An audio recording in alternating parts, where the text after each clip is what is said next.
Chapter 95. As the business of the medicinal cuisine house matured, Chang's second branch and the three tigers of the southern district's branches were gradually on the right track.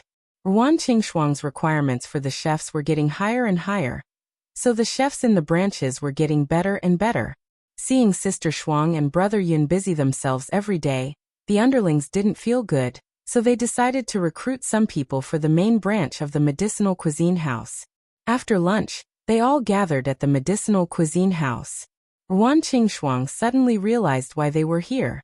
She had always wanted to recruit people, but later, with the help of Su Yun, Chou Yun, and Qin Wan as well as the new opening of the medicinal cuisine house, she had forgotten about the recruitment. Now that they mentioned it, she suddenly thought of it. The recruitment was still Ruan Qingshuang's biggest problem.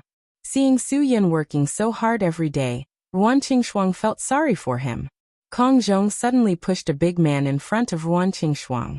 Sister Shuang, don't be fooled by this guy's appearance. His cooking skills are real. I thought that since Brother Yin knows him, it would be better to let him help in the restaurant. Hello, Sister Shuang. My name is Liangshan. You can call me Shanzi. Last time, because of a misunderstanding, I was beaten up by Brother Yin. The burly man grinned. Isn't this the guy who caused trouble in Kongzhong's battlefield? Ruan Qingshuang widened her eyes. She didn't believe that this guy was cut out to be a chef at all. Since the last time he made a mistake in the battlefield, Liangshan went to Kongzhong's battlefield every day out of guilt. Finally, Kongzhong forgave him. When Kongzhong opened the medicinal cuisine house, he took Shanzi to try it. In the end, Shanzi said that he could also cook it. Then, he followed Ruan Qingshuang's ancestral recipe and cooked it. It tasted good. Only then did Kongzhong think of recommending him to Sister Shuang and Brother Yin. That way, Brother Yin wouldn't have to personally cook every day. Sister Shuang, don't worry.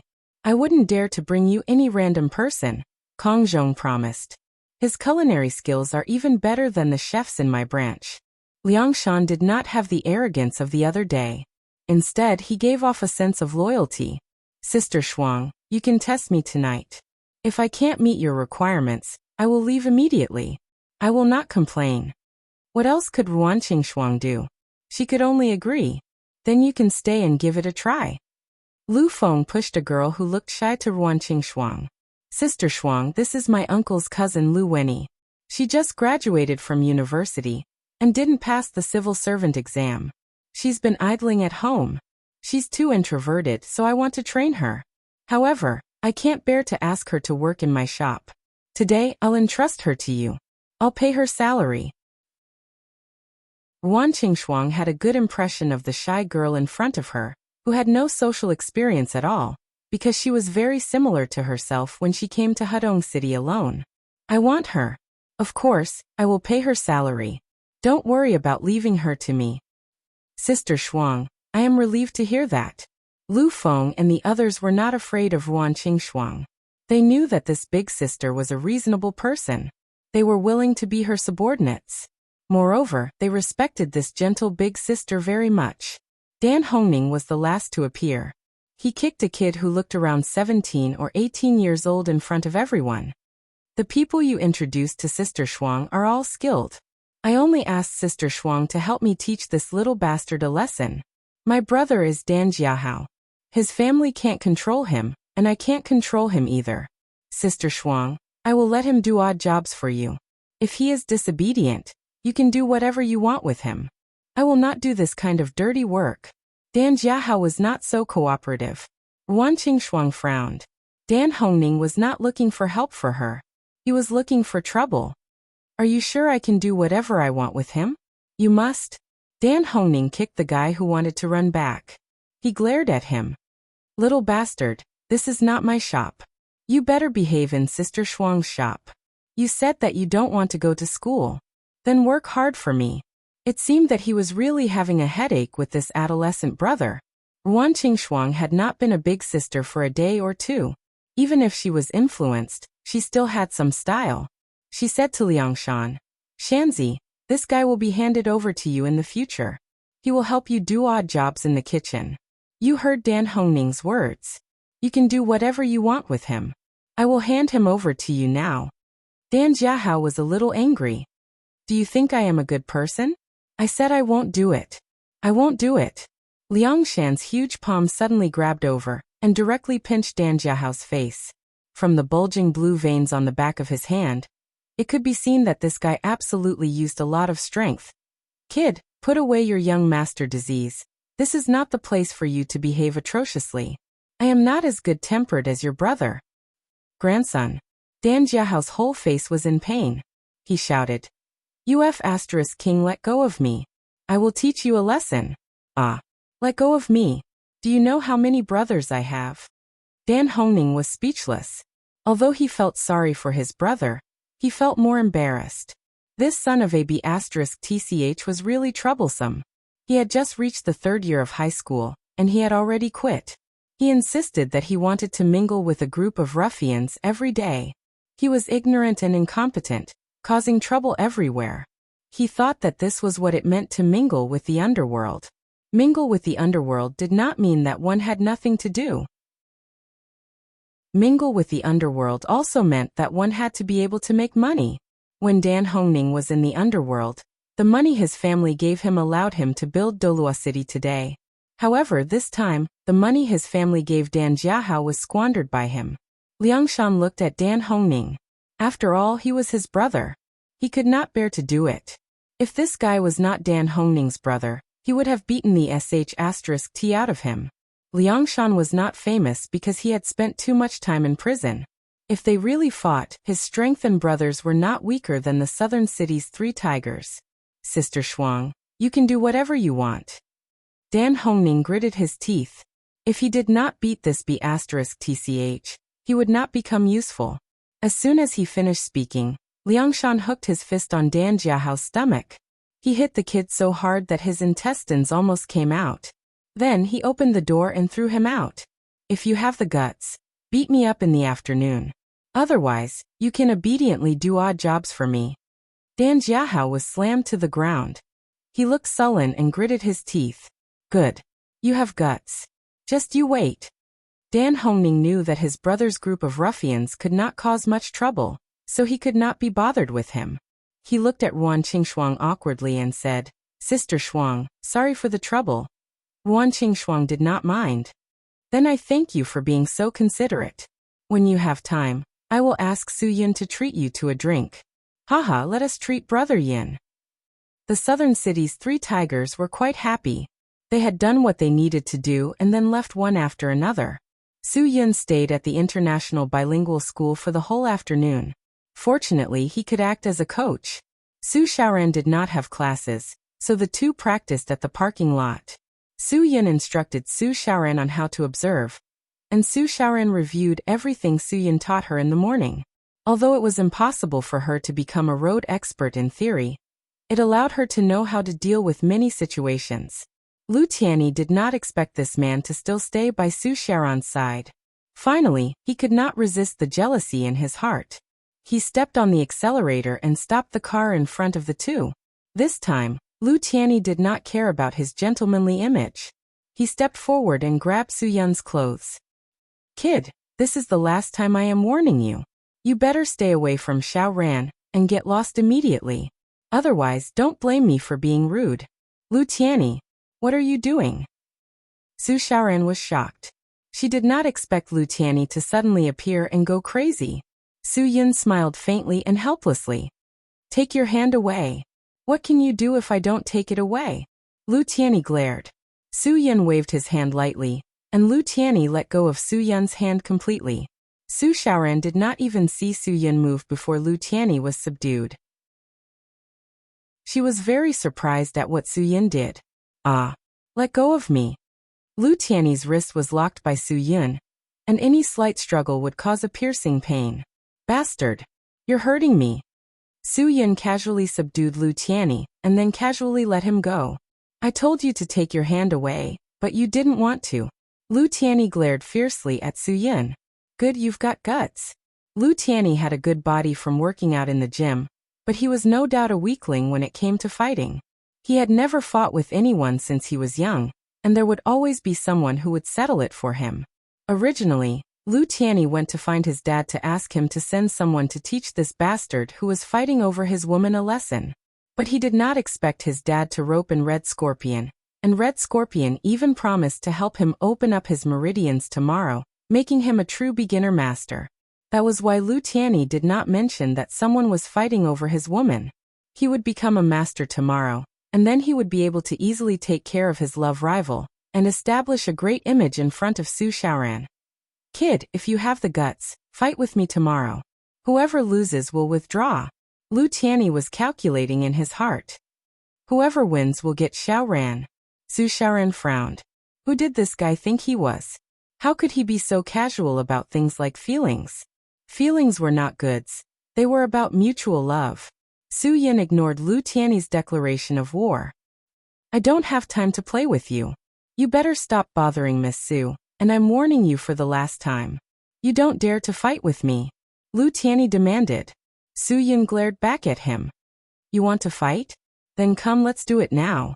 Lu Tianyi took a step back and said nervously, I said tomorrow. I don't have time to waste with you today. Whatever. Su Yin really couldn't stand this kind of dilly-dallying guy. Lu Tianyi looked at Su Xiaoran.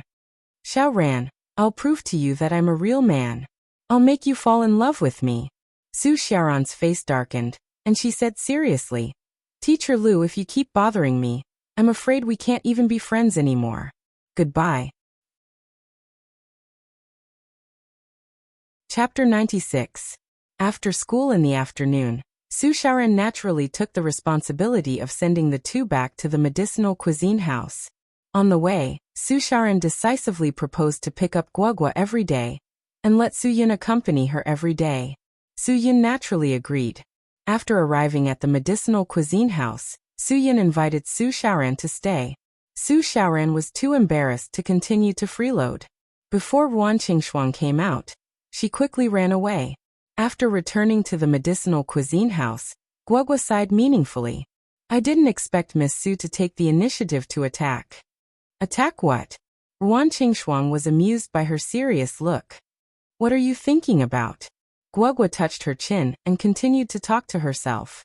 It seems that girls really like bad boys. No wonder Dad is so popular.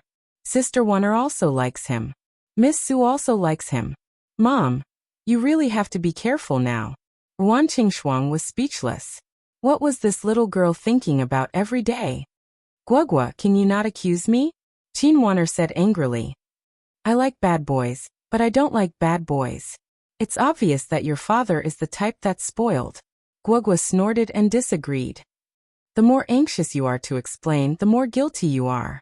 Guogua's words were so pleasant that Su Yin certainly would not stop her from continuing to analyze. He just looked at the new waiter in the medicinal cuisine house with interest, and asked Ruan Qingshuang, Sister Shuang, did you just hire her? She is Lu Feng's cousin Lu Wenyi. Lu Feng asked her to come here to practice. Ruan Qingshuang smiled. There is a chef in the kitchen introduced by Kong Zhong. You know him? Know him? Su Yin was stunned. He did not remember knowing any chef. Brother Yin. Liangshan came out of the kitchen and grinned at Su Yin. Do you still remember me? I'm Shanzi. You. Su Yin was stunned. You can cook? You're not a spy sent to ruin my reputation, are you? Ruan Qingshuang covered her mouth and chuckled. At first, she also doubted Shanzi's culinary skills, but after he cooked a few dishes, Ruan Qingshuang was surprised. This guy's culinary skills were definitely not bragging. He was on par with Su Yin. They both had their own methods to remove the medicinal taste of the medicinal cuisine.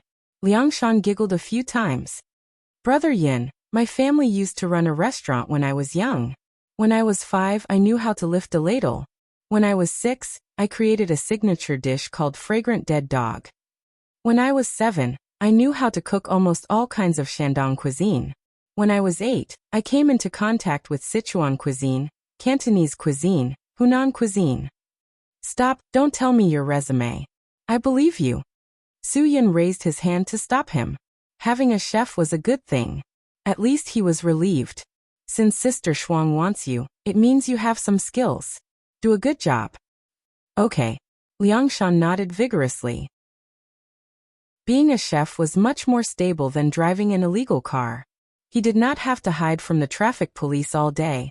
Su Yin then thought of something. By the way, Shanzi, let your sister work in the restaurant. We are short of people anyway. Liangshan was stunned. Really? Do you think I'm joking? Su Yin said. Brother Yin, I can't thank you enough, Liangshan said with a fist salute. Guogua looked at the new chef curiously. Suddenly she sniffed. It's burnt. Liangshan was shocked and hurried back to the kitchen. Su Yin smiled. Sister Shuang, I didn't expect the restaurant to have so many helpers after I was gone for a day. Haha. Kong Zhong introduced the chef, Lu Feng introduced the waiters. How can Dan Hongning be left out? Didn't he bring anyone? He did. RuanQingshuang shook her head helplessly. He sent his brother here to do odd jobs. But that kid didn't cooperate and was scolded away by Shanzi. He said he would come back in the afternoon to take revenge. Dan Hongning couldn't control him. He said he could educate him as long as he was not beaten to death. Su Yin was speechless. Even Dan Hongning had to be obedient in this restaurant. His brother actually dared to cause trouble. It seemed that he was really a hopeless guy. Then I'll help him educate him. Dad, remember to collect tuition. Guogua did not forget to collect money at this time. As they were talking, a high school student pushed the door open and entered. No matter how hard he tried to pretend to be fierce and domineering, he could not hide the childishness and guilt in his heart. Where's the boss? What? Su Yin impatiently rolled his eyes at the ruffian. The ruffian was stunned. He stared at Su Yin and said angrily, Who's the chef? Our brother Hao wants to meet him. Su Yin pointed at himself. I am. Your brother Hao wants to meet me? Then why didn't he just bring you guys in? Our brother Hao doesn't want to disturb the business of this medicinal cuisine restaurant because of his brother. Come with me now. The ruffian tried to show his domineering aura, but no matter what, he did not show it. Some of the customers who were eating could not help but frown. They sighed that the young people nowadays were getting more and more lawless. Liangshan stood out from the kitchen. Just as he was about to speak, he saw Su Yin waving his hand to signal him to go in and cook. Okay, then I'll go with you to meet your brother Hao. Su Yin now had nothing to do. With such a capable chef, he could really have a good rest. The ruffian quickly opened the door and ran out. His heart was probably beating very fast now. Qin Wan'er glanced at Su Yin. Hit them harder. These bastards don't study hard. Let them suffer a little. Okay. Su Yin smiled and left it at that. No matter what, he's Dan Hongning's brother. Try not to go too far. Ruan Qingshuang was a little worried. She knew that Su Yin hit them hard. Su Yin said lightly, If he wasn't Dan Hongning's brother, I wouldn't care. With that said, Su Yin strode out with a unique demeanor. Guogua sighed again. As expected of my dad. This is what it means to be manly. No wonder women like him. Cough. Guogua, don't be so subjective and drag me in, okay? Qin Wan'er rolled her eyes. Sister Wan'er, if you don't have a guilty conscience, why do you deny it? Guogua said seriously. I think you're the one who fell the deepest. Qin Wan'er couldn't argue with Guogua, so she could only hit. I think you're the one with the most itchy but... Mom, help. Su Yin walked out of the medicinal cuisine restaurant. There were 7 or 8 high school students standing by the roadside with cigarettes in their mouths. When they saw Su Yin come out, they were all unconvinced. They threw their cigarettes on the ground and surrounded him. Whose brother Hao? Su Yin frowned. Why are you looking for me? Who are you? I'm looking for their chef. Dan Jiahao walked out from behind the crowd with a cigarette in his mouth. If you don't want to cause trouble, get lost. Su Yun's figure suddenly flashed. He bypassed the 7 or 8 students and came in front of Dan Jiahao. Dan Jiahao's face changed. He only felt a gust of wind sweep past him, and the cigarette in his mouth was gone. He didn't even get to see what was going on. The new chef is cooking. He's looking for me. Su Yin threw away the half-cigarette in his hand. Didn't your brother teach you not to talk to people with a cigarette in your mouth? If you don't have manners, why are you still here? Dan Jiahao was shocked. You're Su Yin, right? Oh, you know a lot. Su Yin didn't deny it. This was the first time Dan Jiahao had seen a man that even his older brother admired. He was completely different from what he had imagined. How could this guy be a man that could convince his older brother? Stop pretending. How can you be Soo-yun? I advise you not to cause trouble for yourself. If you don't get lost, don't blame me for being rude. How rude? Soo-yun looked at the bastard in front of him provocatively. Dan Jiahao suddenly ordered. Then I'll tell you. My brothers are not people to be trifled with. Beat them up. The 7 or 8 students all followed Dan Jiahao. The reason was very simple. Dan Jiahao's brother was one of the famous 3 tigers of South City. Therefore, following Dan Jiahao gave them more face and made them feel more like they were part of society. With Brother Hao's order, everyone was naturally more active than the other. They all wanted to show off their skills. Suddenly, one person fell down heavily. Everyone was dumbfounded. Their belts were broken at some point. It didn't matter if they didn't move. Once they moved, their pants would fall down. The guy who rushed the most was tripped by his own pants and fell to the ground. Soo-yun sneered and suddenly threw the 7 or 8 belt buckles on the ground. You can't even keep your pants down. You want to play with me? Bastard. Dan Jiahao was furious and was about to hit him. Soo-yun didn't show any fear. You too. Hearing this, Dan Jiahao suddenly felt that his pants were loose. He quickly pulled his pants up. Your brother asked you to do odd jobs. You don't want to? Soo-yun raised his eyebrows and asked. Dan Jiahao glared. Of course I don't want to. Pa dash. The slap made Dan Jiahao's head spin. How could he have known that the person in front of him would suddenly make a move? Moreover, the slap was so heavy that it almost knocked his teeth out. This bastard was too ruthless, right? Are you happy? Soo-yun asked again. No. Dan Jiahao had never been treated like this in his life. Of course he refused. Soo-yun didn't say anything. He raised his hand and slapped him again. This slap was even more ruthless.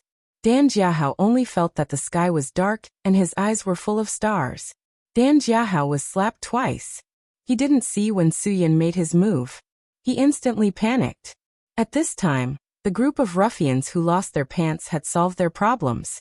Seeing that Brother Hao was beaten to the point where he couldn't fight back, they were instantly dumbfounded. Could this fight still be fought? Soo-yun suddenly turned around. Instantly, a wave of coldness hit the 7 or 8 ruffians led by Dan Jiahao. These guys felt a chill in their heads and almost peed in their pants. They were suppressed by Soo-yun's aura until their legs trembled. From the beginning, they looked down on Soo-yun to the current fear and panic. The whole process was because of his aura. Although these guys didn't want to admit it, they had to admit that they were completely frightened by the other party. The fear that came from the bottom of their hearts was the most terrifying. Do you want to do odd jobs? Soo-yun asked Dan Jiahao again. Dan Jiahao finally knew that the person in front of him wasn't a fake Soo-yun. No wonder even his brother was willing to be his subordinate.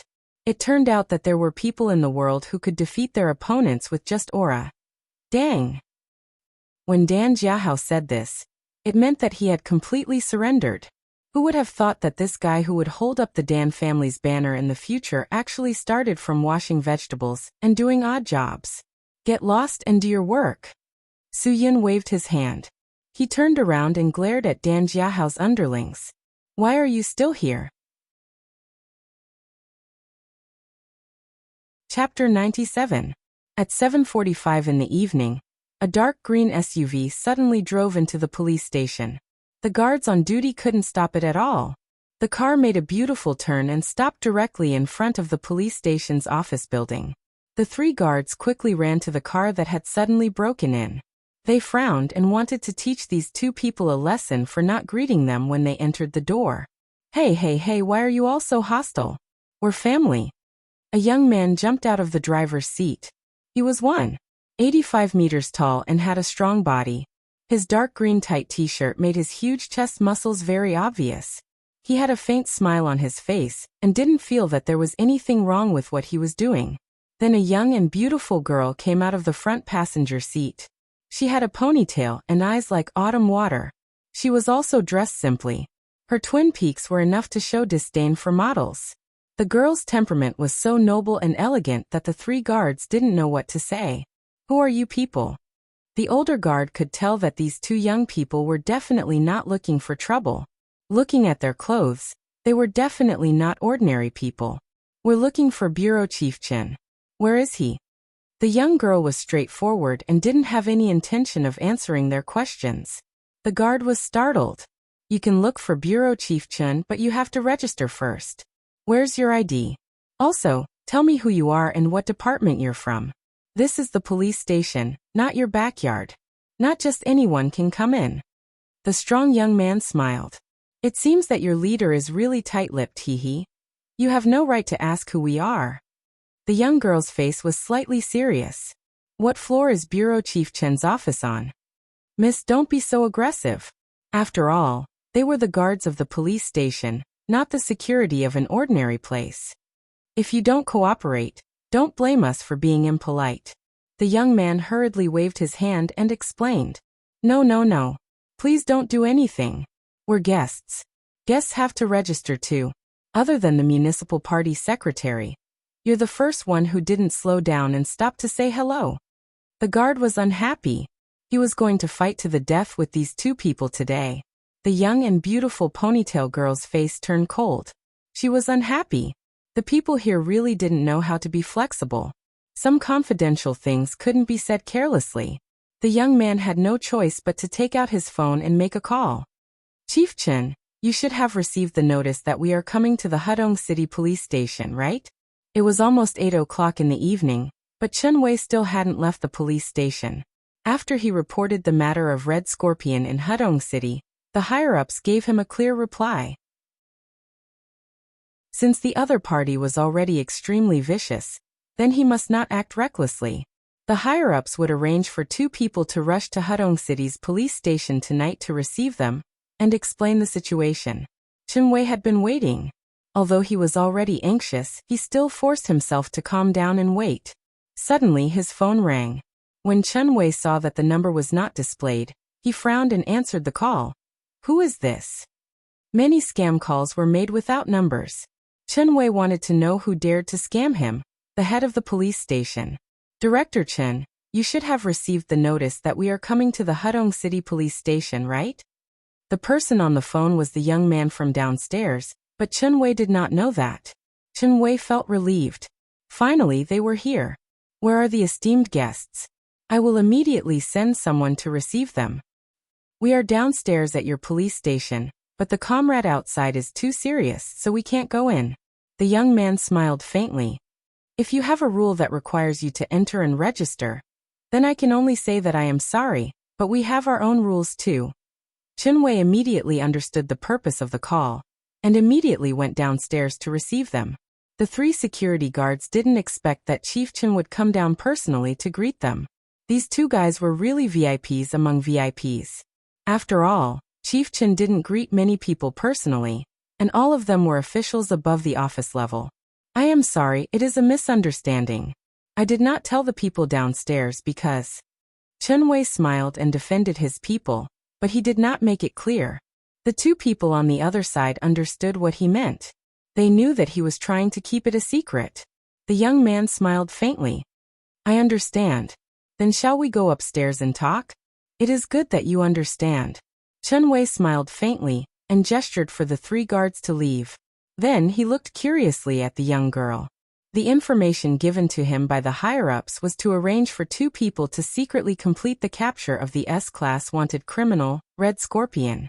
However, Chen Wei could not understand why one of them was a girl.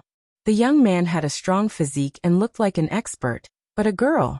The young man seemed to have seen through Chen Wei's thoughts. Chief Chen, do you still not trust the arrangements made by the higher-ups?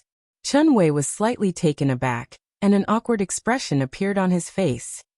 No, that is not what I meant. I just feel that. It is nothing. Please come upstairs. A man and a woman followed behind Chen Wei as they walked up the stairs. Chen Wei's heart was still filled with doubts. After all, he was very clear on how vicious and evil Scarlet Scorpion was. No matter how hard he tried, he couldn't understand why the higher-ups would arrange for a girl to handle this matter. As the head of the Hudong City Police Station, he naturally felt uneasy. If something happened to the people arranged by the higher-ups on his territory, it would be troublesome. The 3 of them entered the chief's office. Chen Wei closed the door and drew the curtains. Then, as a host, he poured tea for the two of them. Chen Wei knew very well that the people arranged by the higher-ups were definitely not simple. Although he did not know which secret unit this man and woman were from, he was certain that since they could be called a secret unit, they were at least of the rank of major. Chief Chen, you do not need to be so polite with us. The young man interrupted the busy Chen Wei. We did not come here to drink tea. We hope to obtain some useful information from you. Chen Wei heard this and sat down. I will definitely tell you everything I know. But how should I address you two? The young man smiled. You can call me Azure Dragon and her Yin Long. Chen Wei was stunned. A secret organization was a secret organization. Even the name was a code name. Azure Dragon Yin Long. Although I do not know your abilities, believe me, Red Scorpion is not someone who is easy to deal with. You probably did not have the chance to fight him head-on. How would you know Red Scorpion's strength? Ponytail, codenamed Yin Long, said casually. If I were Red Scorpion, I would not let go of any police officer who fought me head-on. Chen Wei nodded. It is true that I did not fight him head-on, but I am certain that he is not an ordinary criminal. The young man took a sip of tea. He knew what Chief Chen was going to say, so he listened attentively. Perhaps you will not believe me, but there is a female police officer in Hudong City's Wenhui District Police Station. She is the only person in Hudong City's police force who has been able to continuously perform miraculous feats. Chen Wei said, a girl who single-handedly overturned 2 underworld gangs and even killed an A-class wanted criminal, Goshawk Gongyu. Hearing this, the young man and Ponytail raised their heads and looked at Chen Wei with suspicious eyes. If a female police officer had the ability to overturn 2 underworld gangs, they would not be surprised. But to say that she had killed a second-rate expert in the underworld like Goshawk was too unbelievable. Chen Wei chuckled. Of course, I did not believe that I could have such a genius under my command, so I did some research. The young man opened his mouth. Could it be that she has someone helping her from behind? Yes. Chen Wei did not deny it. Although I have no evidence, I am certain that she does not have the ability. She must have the help of someone important. This was indeed an interesting place. The young man and Ponytail looked at each other. They did not expect that there would be an expert hidden in this small city. I once thought of borrowing that person's strength to deal with Red Scorpion. I thought that the female police officer under my command would be able to take down Red Scorpion with that person's help. But unfortunately, I did not get an answer after so many days. I am afraid that person is not Red Scorpion's match. Chen Wei said, therefore, even if I did not face Red Scorpion head-on, I am still certain that he is an extremely vicious person.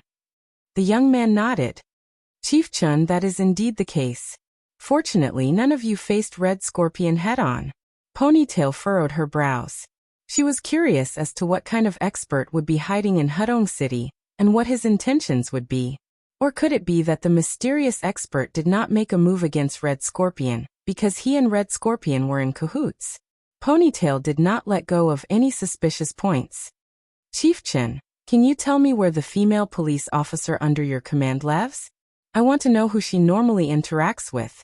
I have already investigated this. She does not live alone. She lives in the most famous medicinal cuisine restaurant in the Wenhui district. It seems to be the restaurant of one of her sisters. Chen Wei said. However, there are no suspicious characters in the restaurant. Ponytail nodded, but in her heart she did not agree. A truly suspicious character would not give himself away, especially if the other party was an expert. Yin Long, it is best that you do not think too much about things outside of the mission. The young man seemed to have seen through Ponytail's thoughts and reminded her in a low voice. Ponytail ignored the young man's question and turned her head to look elsewhere. As for Red Scorpion, I am currently at my wit's end. Just as we confirmed the person protecting Red Scorpion immediately killed him. Chen Wei sighed. Right now there are no clues at all. Chief Chen, it is getting late. We will not disturb you any further. The young man stood up. Since the mission has been given to us, I hope that the police will not interfere. I do not wish for innocent people to lose their lives because of this. Chen Wei's brows furrowed. Don't you need the support and cooperation of our police force? You will only cause trouble. Ponytail did not have the slightest intention of being polite, and directly denied it. The young man smiled helplessly. If we need it, we will contact you immediately. Thank you, Chief Chen, for your kindness. We will take our leave. Then, I will arrange accommodation for the two of you, Chen Wei said hurriedly. After all, they were people arranged by the higher-ups. He had to do a good job of receiving them. Chapter 98. The dark green SUV still left the police station in a rampage. The three guards at the entrance all stood up and saluted. The car quickly disappeared from Chen Wei's sight. To be honest, Chen Wei really didn't believe that those two young people could solve the Scarlet Scorpion problem. However, he couldn't report these doubts to his superiors. The entanglement in his heart wasn't something that could be explained in a few words. Were the two people arranged by his superiors trustworthy? Director Chen doesn't seem to trust us. The young man drove straight to a hotel chain that he had booked before coming. Rest well tonight. I'm going to take a look around Hudong City. I've heard that this place has a long history and a lot of beauties. Ponytail ignored the young man and went straight to the front desk of the hotel to register. Seeing that she was bored, the young man quickly drove away. He was quite sullen in his heart. He had always been out on missions with his brothers, but this was the first time he had brought a woman out. It was really inconvenient. Don't look at how sullen he was in his heart. The others were dying of envy. This was the first time a girl had come to their task force. How could they not find it fresh? Ponytail's appearance was sweet and quiet. Her temperament was especially good, and she gave off a wild and untamed feeling. She was definitely the kind of innocent little sister next door that any man would want to possess. After registering at the front desk, Ponytail went straight to the elevator. When the elevator door opened, Ponytail calmly walked in. Suddenly, two men who had too much to drink hurriedly rushed over from behind. They blocked the elevator door that was about to close and walked in. Phew. Burp. The two men reeked of alcohol. One of them wore a gold necklace with a shiny forehead, while the other was naked with tattoos on his upper body. When the two noticed Ponytail in the elevator, they couldn't help but stare at her. Ponytail couldn't help but frown. She hated men's gazes that didn't hide their intentions. Suddenly, the bald man with the gold necklace spoke first. Little sister, you're here to get on the clock, right? Ponytail didn't pay any attention to the bald man.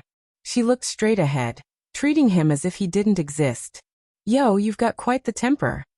The tattooed man chuckled. Little sister, we brothers don't have any bad intentions. If you're here to get on the clock, why don't you just play with us? Name your price. It won't be lower than them. The two of them thought that the girl with a ponytail was a prostitute. Ponytail tried her best to control her emotions. She didn't want to cause more trouble. Sister, Big Brother has some good stuff in his room. It's purer than the ones on the market. Hee, how about it? Are you interested in playing with it? I promise you'll feel good. The bald man wearing the gold chain had no intention of giving up. Ponytail's expression changed. You guys are skating? The tattooed man chuckled. Don't be so blunt, okay? Do you want to play, little sister? Let's go together. Okay. The man with the ponytail actually agreed. This time, the bald man with the gold chain and the young man with the dragon and tiger tattoos were both stunned. From the beginning, they had been thinking of casually flirting with her. They never thought that such a high-quality sister would agree to their request. At first, they did think that she was a prostitute. But later, they thought that she was such a high-quality woman and completely ignored them. She might just be a mistress of some rich man for fun. So, they just wanted to tease her. Now that Ponytail had suddenly agreed, the two of them were somewhat surprised. After the surprise, they were ecstatic. It turned out that such a good temperament and pure-looking sister was actually a drug addict. This time, the bald man and the tattooed man couldn't help but lean on Ponytail. Ponytail took a step back and vigilantly said, "This is an elevator. There are surveillance cameras." Although the two of them were burning with impatience, they still restrained themselves. As long as this girl followed them into the room and slipped some ice, this job would be done. Now, the two of them were only thinking about how to deal with this girl in front of them. Soon the elevator arrived at the guest room upstairs. The tattooed man couldn't wait to take out the room card and ran over. The bald man smiled lecherously and guided Ponytail to their room. Ponytail was led to their guest room by the bald man. The bald man quickly closed the door. The tattooed man took out a bag of ice from his pocket and shook it. Then, he pointed to a glass ice pot in the corner of the room. There was a tube on top of it. He looked very professional. "Sister, try it. Big brother promises that you won't forget it for the rest of your life." Humph. Ponytail's eyes suddenly revealed a cold light. Her girl next door temperament was swept away. Her whole body emitted a biting cold aura. The bald man behind Ponytail was definitely a good-for-nothing. After closing the door, he was about to pounce on Ponytail. Suddenly, a gust of wind swept past. Ponytail whipped her leg as fast as lightning and kicked the 160 kilograms bald man over. The bald man's head hit the wall. Originally he was drunk, but now he was even more dizzy. F***ck. The tattooed man saw this and cursed. Without another word, the ponytailed girl flashed past.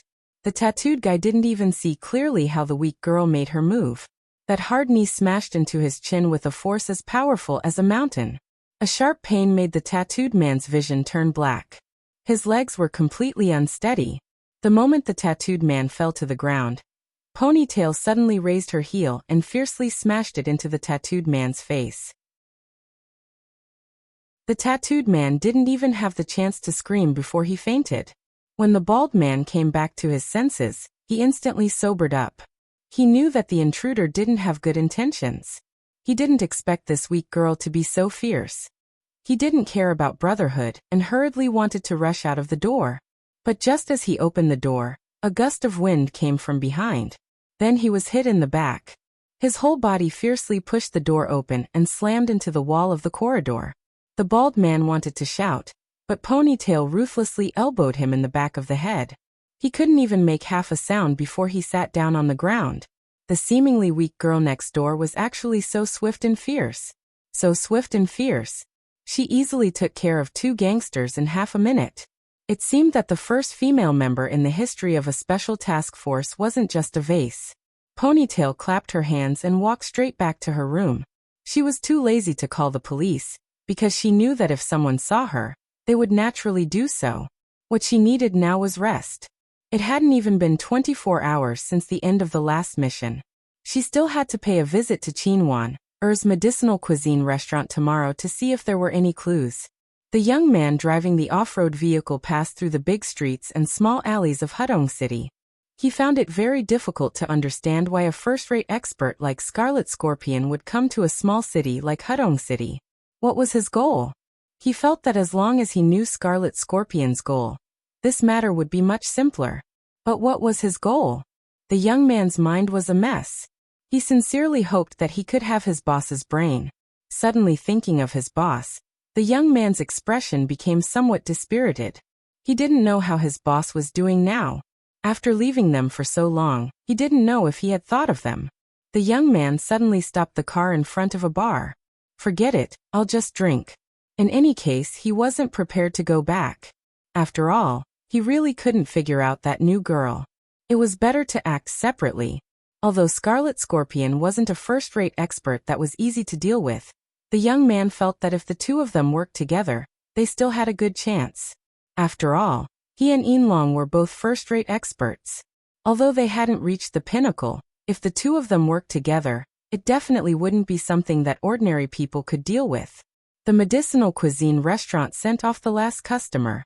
Liangshan and LV Winnie left work one after another and went home. Ruan Qingshuang was no longer that little boss who didn't have any money on hand. Her salary was set at an acceptable level. Liangshan did technical work, so his salary was a little higher. Although LV Winnie and Dan Jiahao didn't do technical work, Ruan Qingshuang also promised that if they did well, there would be a bonus at the end of the month. Dan Jiahao dawdled until Liangshan and LV Winnie left and still didn't leave. Ruan Qingshuang asked, "Your brother is coming to pick you up?" "He doesn't care about me." Dan Jiahao shook his head and then looked expectantly at Su Yun.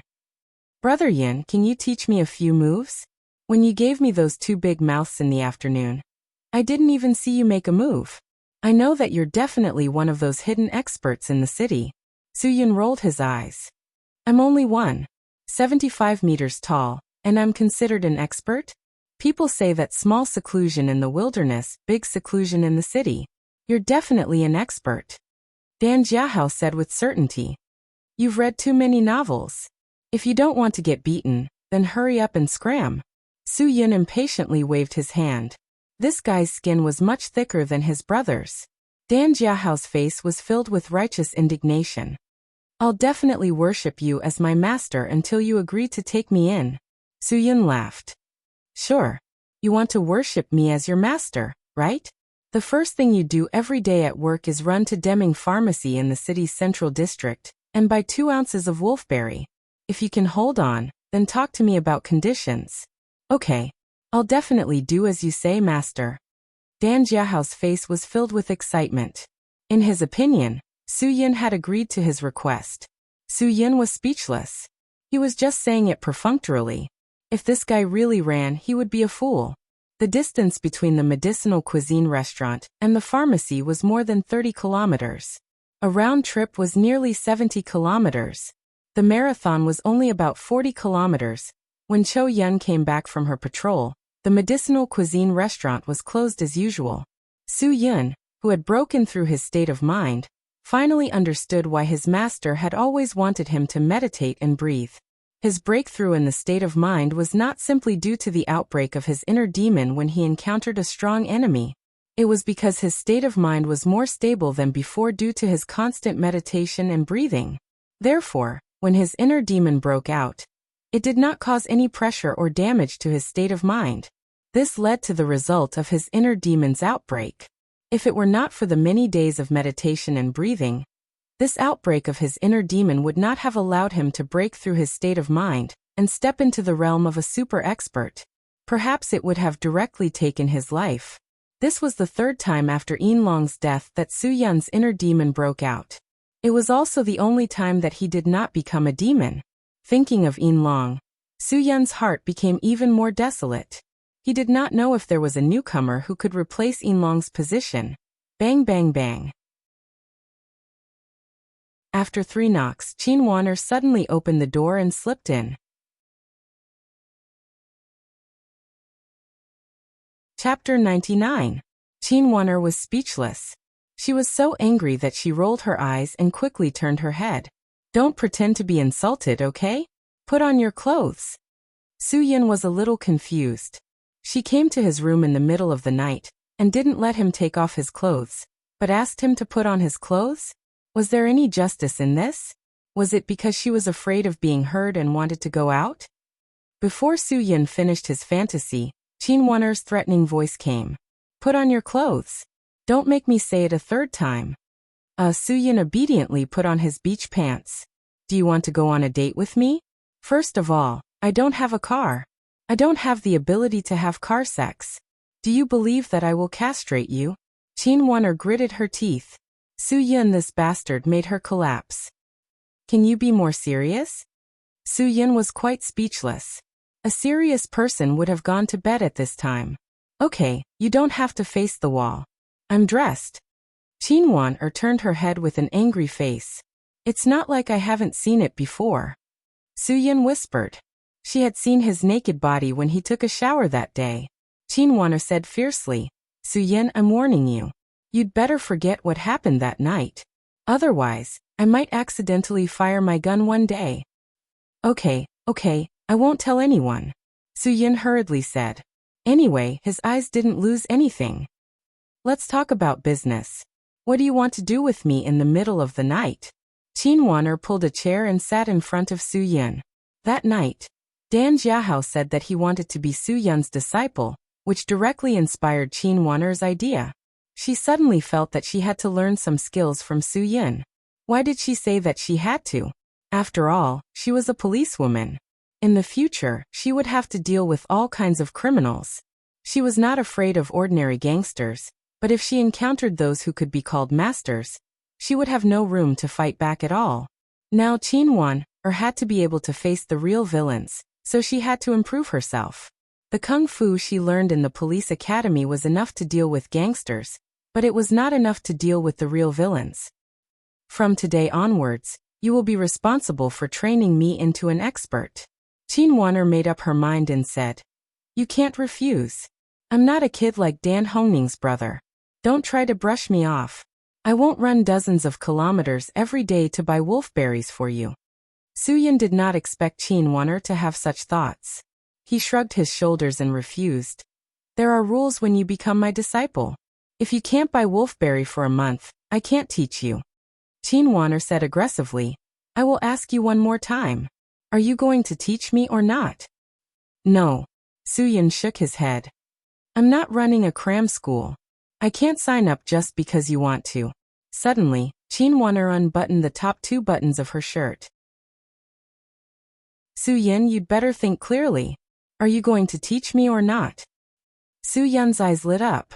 He admitted that he was indeed shocked by Qin Wan. Qin Wan'er's body was already amazing.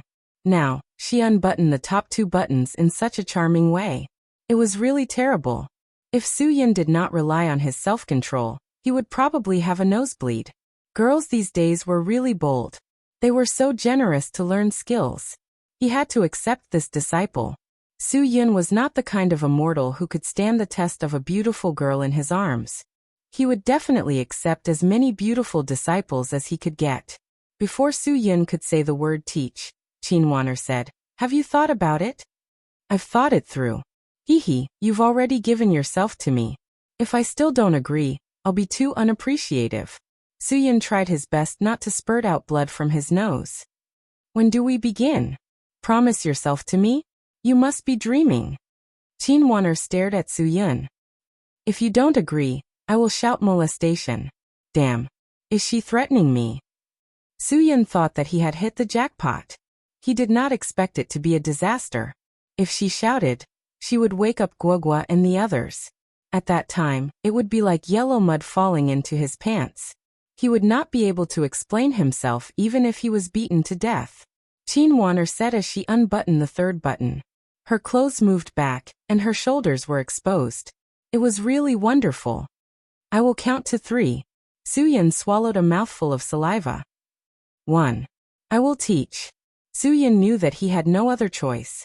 He was afraid that compared to believing that he was innocent, more people would choose to believe that Qin Wan'er was not so lame. Qin Wan'er's eyes finally showed a look of victory. She quickly put on her clothes. It was not easy to learn these days. Her body was exposed so much. "Then tell me, what do you want to learn?" Suyun's face looked bitter. "You can teach me whatever you know." Qin Wan'er did not refuse.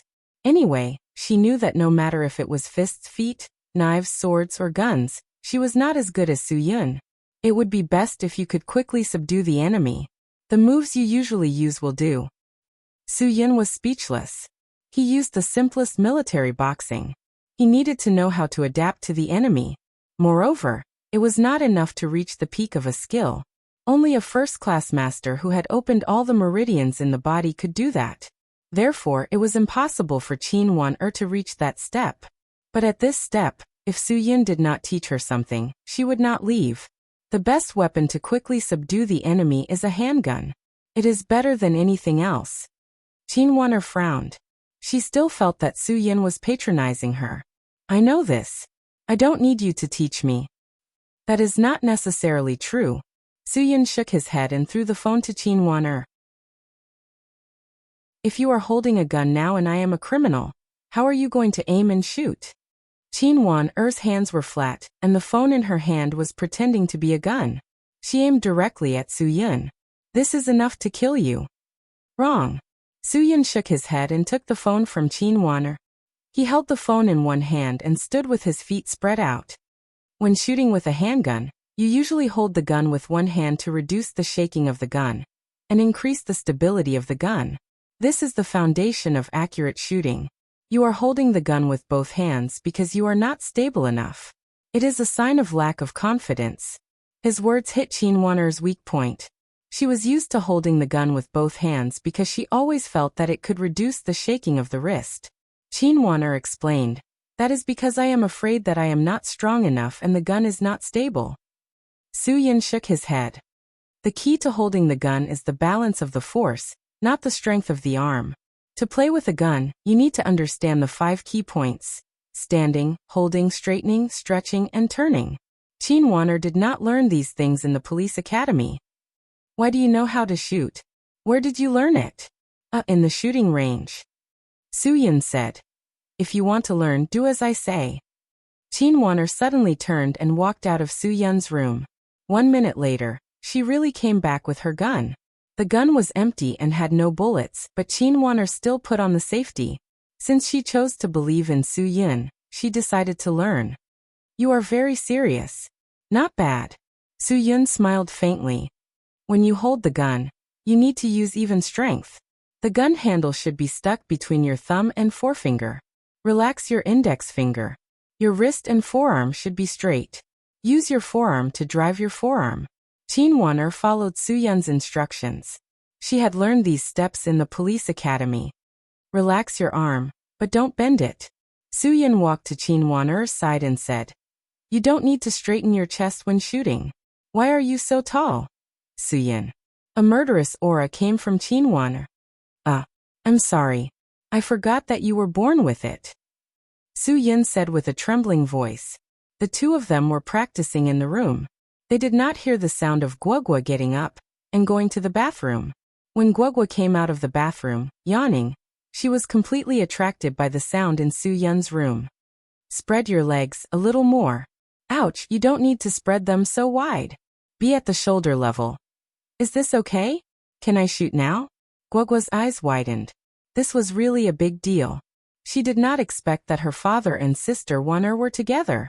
Thinking of this, Guogua did not care about anything inappropriate for children. She pushed open the door to Su Yun's room. Su Yin and Qin Wan'er were really shocked. Guogua was confused.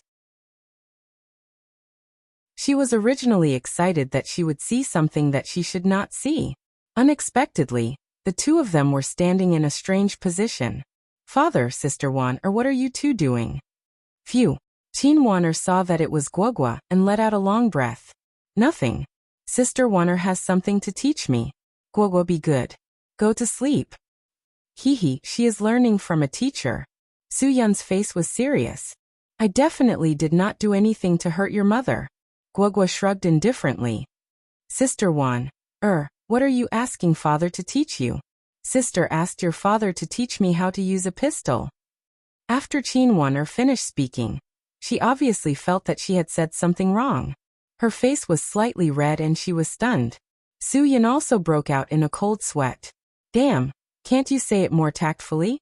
Fortunately, Guogua was an innocent child. She did not understand the unintentional meaning in the words. She nodded and said to Qin Wan'er, Sister Wan'er, learn well. When you learn how to teach Guogua, you will. I am going to sleep now. Okay. Qin Wan'er hurriedly said. It was really not easy to learn things these days. Seeing Guogua wriggling away, Su Yin had to ask her to leave. Qin Wan'er, can we learn during the day in the future? It is easy to misunderstand in the middle of the night. Fortunately, Guogua is not sensible. If Sister Shuang asked, would you also say that I taught you how to use a pistol? Go away, go die. Qin Wan'er did not have any intention of respecting a teacher. She fiercely stared at Su Yin. It is all your fault. Who asked you to teach me this? I want to learn martial arts tomorrow. Sleep. Seeing Qin Wan'er leave in a huff, Su Yin was really innocent. Damn, who did I offend? I did not sleep in the middle of the night and worked hard to teach, but in the end, I gotta go die. Anyway, he did not expect Qin Wan'er to give him a gentle kiss of gratitude like Wan Qingshuang. She did not kick him in the groin. He was already very kind. Chapter 100. Su Shaoran woke up early and came to the medicinal cuisine restaurant. She bought 6 sets of exquisite breakfast, which freed Su Yun and Wan Qingshuang to fry eggs and warm milk. Chou Yun tacitly agreed that Su Yun should continue to escort Guogua to school. Su Yun naturally carried Guogua to the car. It was very easy for him to be a sparring coach. Su Shaoran was not bad at all, and she had a good sense of direction. So after Su-yin talked about the theory yesterday, her driving skills were much better than the day before. Teacher Su, you're really talented. You can understand it just by theory. Su-yin couldn't help but praise her. He didn't sleep well last night, because of Qin Waner. After saying that, he yawned. Guogua sat in the back of the car by herself. Her black eyes were rolling. No one knew what she was thinking. Su Xiaoran was a careful person. Seeing Su-yin sleepy, she asked with concern, "Did you not sleep well last night?" "Yes." Su-yin sighed helplessly. "It was all because of Qin Waner." "Ah. What happened to her?" Su Xiaoran remembered that Qin Waner was a night owl in high school. She often read books until late at night without feeling sleepy. Before Su-yin said anything, Guogua answered first. I know. Miss Su, Sister Waner went to my father to learn something last night." Originally, when Su-yin heard Guogua speak, he was so shocked that he broke out in a cold sweat. Who knew if she would talk nonsense? Fortunately, Guogua was tactful. Su-yin was relieved. "It seems that Waner still loves to learn." Su Xiaoran smiled and asked curiously, "What do you want to learn?" Su-yin had an ominous premonition. His pores opened instantly, and he felt a chill all over his body. Sure enough, Guogua did not let Su-yin down. She said 3 words without hesitation: pistol. There was a dead silence in the car. Su Xiaoran's expression changed from curiosity to surprise, and then to amazement. Finally, her ears began to blush and spread to her cheeks little by little. This topic was too sensitive. Su Xiaoran could not accept it at all. Guogua said it so casually that she could not look directly at the picture in her mind. Su-yin suddenly had the urge to open the door and jump out of the car. If he was misunderstood by Miss Su, he might as well die in this heavy traffic. Guogua did not care about the reactions of the 2 adults. She continued, "Sai, I don't know what Sister Waner learned in the police academy. She didn't even learn the simplest pistol. If she was given a submachine gun, she wouldn't know how to use it." "Little ancestor, you finally cleared Godfather's name." Su-yin suddenly felt that the clouds had cleared and the sun had come out. In an instant, fresh air rushed into his nose. Su Xiaoran came to a sudden realization. She instantly felt ashamed of herself for thinking the wrong way just now. It was too embarrassing. She actually misunderstood a child's words and was blushing shyly. How embarrassing. She did not want Su-yin to see her embarrassed state. "Guogua, the teacher wants you to read an essay today. Are you ready?" Su Xiaoran hurriedly changed the topic. "And of course I'm ready," Guogua said confidently. Su Xiaoran was really curious about what kind of essay this little girl would write. "Can you tell the teacher first?"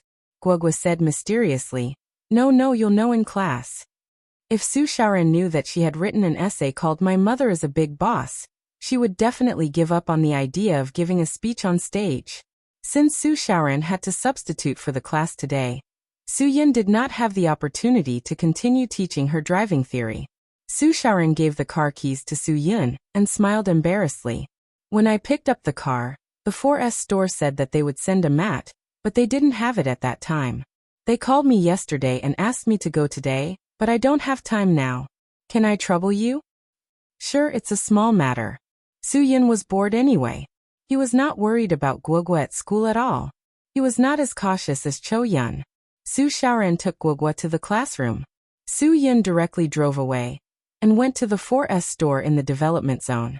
Just as he drove away, an Audi with a camouflage license plate followed behind him. 20 minutes later, Su-yin arrived at the development zone. When he arrived at the destination, Su-yin quickly asked for a mat from the customer service. Just as Su-yin came out, the Audi that had been following him all the way and monitoring him suddenly turned around and left. Su-yin could not help but frown. If the person in the car came to find trouble with him, he would not be afraid. However, he was afraid of this. What if the person was only sure that he left and wanted to harm Guogua? Su-yin had no choice but to call Cho-yun immediately and tell Cho-yun about the current situation. Cho-yun was naturally very angry. "I said that I would not let you leave so casually. If anything happens to Guogua, I will never forgive you." Without waiting for Su-yin to explain, Cho-yun hung up the phone. Su-yin did not dare to be careless. He quickly got in the car and chased out. However, the Audi seemed to have been prepared. On the way back, Su-Yin saw several similar cars, but they did not cover the license plates. At this time, Su-Yin was sure that the car must have taken off the camouflage and mixed in with the road. It was impossible for him to find it. When Su-Yin rushed back to school, Cho-Yun was already there. Fortunately, nothing happened to Guogwa at school. But what kind of person was following him? This point made Su-Yin puzzled no matter how much he thought about it. Only following and not making a move did not seem like the actions of an ordinary person. Could it be someone from the government? Su-Yin stared blankly. He thought of a few possibilities. Perhaps it really was someone from the police station. The police station's intelligence was in many ways.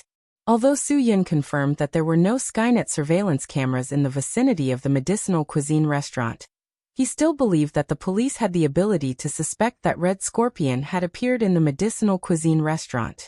You can go back. Cho-Yun saw that nothing happened to Guogwa, so her anger was not as great. Su-Yin knew that her temper was definitely not because of his stubbornness. Now, even if he told her that he would not leave again, Cho-Yun would not be at ease with him here. Forget it, it was the same no matter who was here. After all, Cho-Yun no longer had the scorpion poison in her body.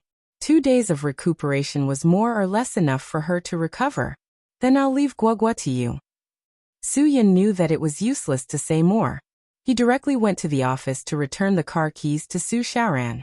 Then he returned to the medicinal cuisine restaurant.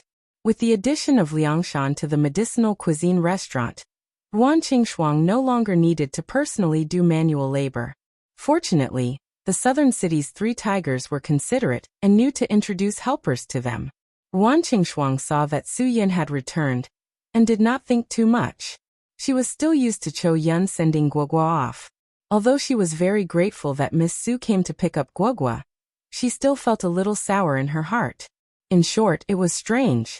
Su-Yin looked at LV Winnie wiping the table and Liangshan mopping the floor. He could not help but sigh with emotion. Having people in the restaurant is really different. He used to do these jobs part-time. There was no other way. He was reluctant to let Ruan Qingshuang suffer alone. Dan Jiahao didn't come. Ruan Qingshuang said. I called Dan Hongning and asked. He said that his brother couldn't find him early in the morning. Maybe he felt that doing odd jobs was shameful, so he ran away. Su-Yin frowned. He suddenly felt that something was wrong. Didn't Dan Jiahao shamelessly want to work with him yesterday? How could he not find him early in the morning? Damn, that guy wouldn't be so stupid as to run to the pharmacy to buy wolfberry, right? Haha, thinking of this, Su-Yin was relieved. If that guy could really stick to it, he would be a talent.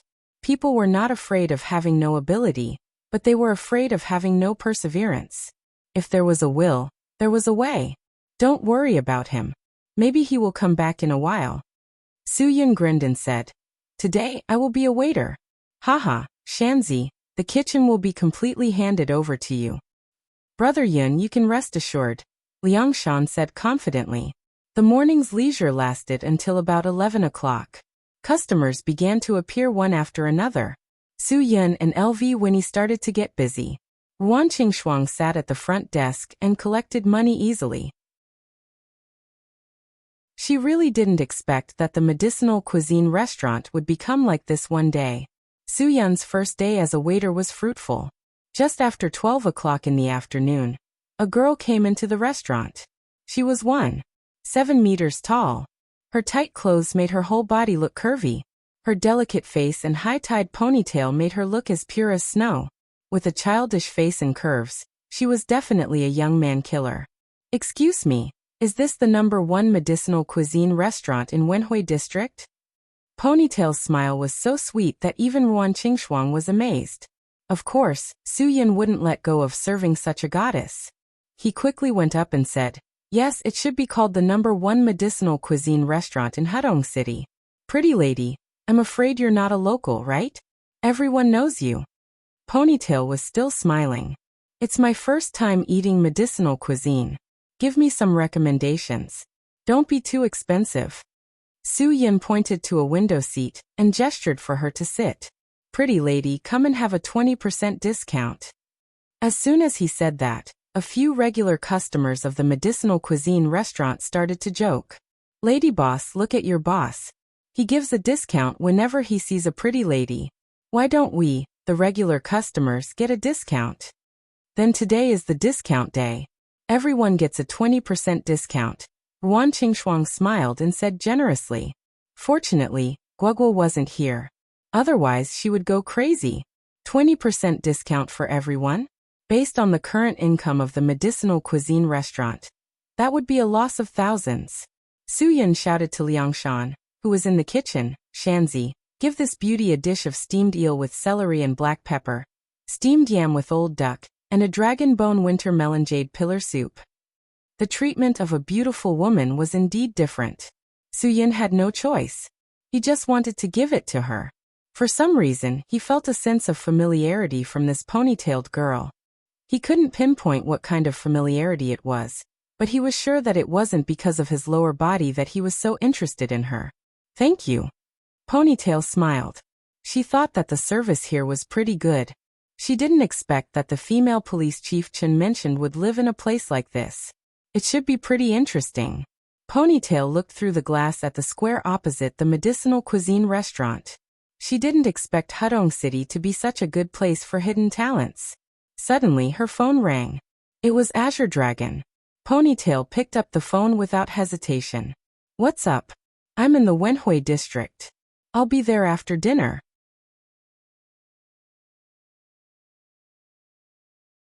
Chapter 101.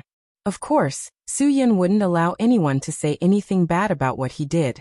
Since he gave the beautiful Ponytail a bowl of soup, he also went to the kitchen to serve some dishes such as peanuts and vinegar to the other regulars. Boss Su, don't go too far. Be careful, or the lady boss will make you kneel on the washboard. Uncle Li was a regular customer of the medicinal cuisine restaurant, so he would occasionally make jokes about Su Yun and Ruan Qingshuang. The two knew that he didn't mean any harm, so they didn't mind. Su Yun waved his hand and said, "My lady boss is not so narrow-minded." Soon, Shanzi finished preparing the 2 signature dishes that Su Yun ordered for the beautiful Ponytail. Seeing that Su Yun was chatting with the other customers, LV Winnie went to the kitchen to serve the 2 signature dishes to Ponytail. Ponytail was quietly waiting for the delicious food to be served. Suddenly, her fingers trembled slightly, and the paper ball made from paper towels turned into a white light that was hard to be seen by the naked eye and flew out. LV Winnie was about to serve the dishes to the customers when she suddenly felt numbness in her knees. She instantly lost her balance and screamed as she was about to fall to the ground. In the blink of an eye, Su Yun dashed forward and caught LV Winnie, who was about to fall, with his left hand. With a swoosh, his right hand caught the steamed duck with steamed yam, which was about to fall, and placed it on the table. Then, with a lightning-fast move, he caught the steamed yam duck that was about to fall to the ground. Phew! Su Yun breathed a sigh of relief, and put the steamed duck with steamed yam on Ponytail's table. At the same time, he let LV Winnie stand steadily. LV Winnie was so scared that she was sweating all over. She wasn't afraid of dropping the plate. After all, she knew about Ruan Qingshuang's gentle temperament. She was just afraid of dirtying the clothes of the customers. Okay, it's okay. You can go back to work. Su Yun comforted the frightened LV Winnie. Lu Winnie nodded and shyly left to bring the soup over as well. Sorry, did I scare you? Su Yun said to Ponytail apologetically. She's just a little girl who just graduated from university. She doesn't have much experience. I'm really sorry. Ponytail smiled faintly. It's all right. This meal is on the house as an apology, Su Yun said generously. Do you want to sit down and eat with us? Ponytail looked up at Su Yun with a smile. Su Yun was startled. He guessed that this Ponytail beauty thought that he talked too much. No need. You eat. I'll get to work first. Ponytail looked at Su Yun's back as he left, and the smile on her face changed from calm to suspicious. She picked up a piece of yam and put it in her mouth. The taste was indeed different. It was indeed very delicious. Ponytail pondered as she tasted the food. The waiter had lost his balance because of the paper ball that she had shot out. She didn't come to the medicinal cuisine restaurant just for the food. She also wanted to know what kind of expert was hidden by the female police superintendent that bureau chief Chen mentioned. Ponytail was suspicious of the most low-key and quiet waitress in the restaurant. That was why she made a move on her. But clearly she wasn't. As for the glib-tongued boss Sue, he seemed to be a bit suspicious. If he was not an acrobat, then he must be a master of martial arts to be able to protect people in that kind of situation, and not let the dishes fall. Then he must be a master. Soo-Yun talked and laughed as he walked into the kitchen. After entering the kitchen, he opened his palm. In his palm was a small paper ball made from paper towels. The paper ball was very hard. It wasn't something that could be squeezed into shape with normal strength. He had accidentally seen it when he received the steamed yam duck, so he casually picked it up. It seemed that LV Winnie's fall wasn't because she was careless, but because someone had secretly tampered with it. Using a paper ball the size of a pepper to hit a person's kneecap acupuncture point was definitely not something an ordinary person could do. Even a top expert might not be able to do it. Because this was the purple lightning cloud piercing hidden weapon technique. This kind of hidden weapon technique wasn't something an ordinary person could learn. Soo-Yun was so clear because he had only learned one type of hidden weapon technique. And that was the purple lightning cloud piercing hidden weapon technique. Just who was that Ponytail? Soo-Yun couldn't help but have clouds of doubt in his heart. Brother Yin, what are you thinking about? Liangshan suddenly interrupted Soo-Yun's thoughts. The dishes for table 13 are ready. They've been rushing us a few times already. Soo-Yun came back to his senses and smiled faintly. I know. On the way to serving the dishes, Soo-Yun once again passed by Ponytail's table. He clearly saw the torn piece of paper towel on Ponytail's table. That's right, the person who used the purple lightning cloud piercing hidden weapon technique to eject the paper ball was definitely this extremely pure-looking Ponytail girl. For such a young girl to reach the level of a first-rate expert, she definitely wasn't an ordinary person. Soo-Yun silently brought the dishes to table 13. Even though he already knew Ponytail's identity, he didn't expose it. The fact that she chose to use the paper ball meant that she didn't want to hurt anyone. Soo-Yun didn't know what she wanted to do. At this moment, Ponytail suddenly put down her chopsticks and walked over to Ruan Qingxuang. Soo-Yun's eyes narrowed slightly. His breathing suddenly slowed down, and even stopped. As long as Ponytail acted strangely, he would definitely subdue her immediately. After all, he had already broken through to the level of an expert. Soo-Yun's strength was no longer the same as it was in the past. He had long since passed the 3 stages of novice, and was a true expert among experts. How much? Ponytail didn't act strangely. She very naturally took out her wallet to give him change. Ruan Qingxuang glanced at Soo-Yun and smiled. I accidentally scared you just now. Let's skip this meal. Ponytail also smiled at Ruan Qingxuang. Forget it. I don't have the habit of eating for free. Thank you.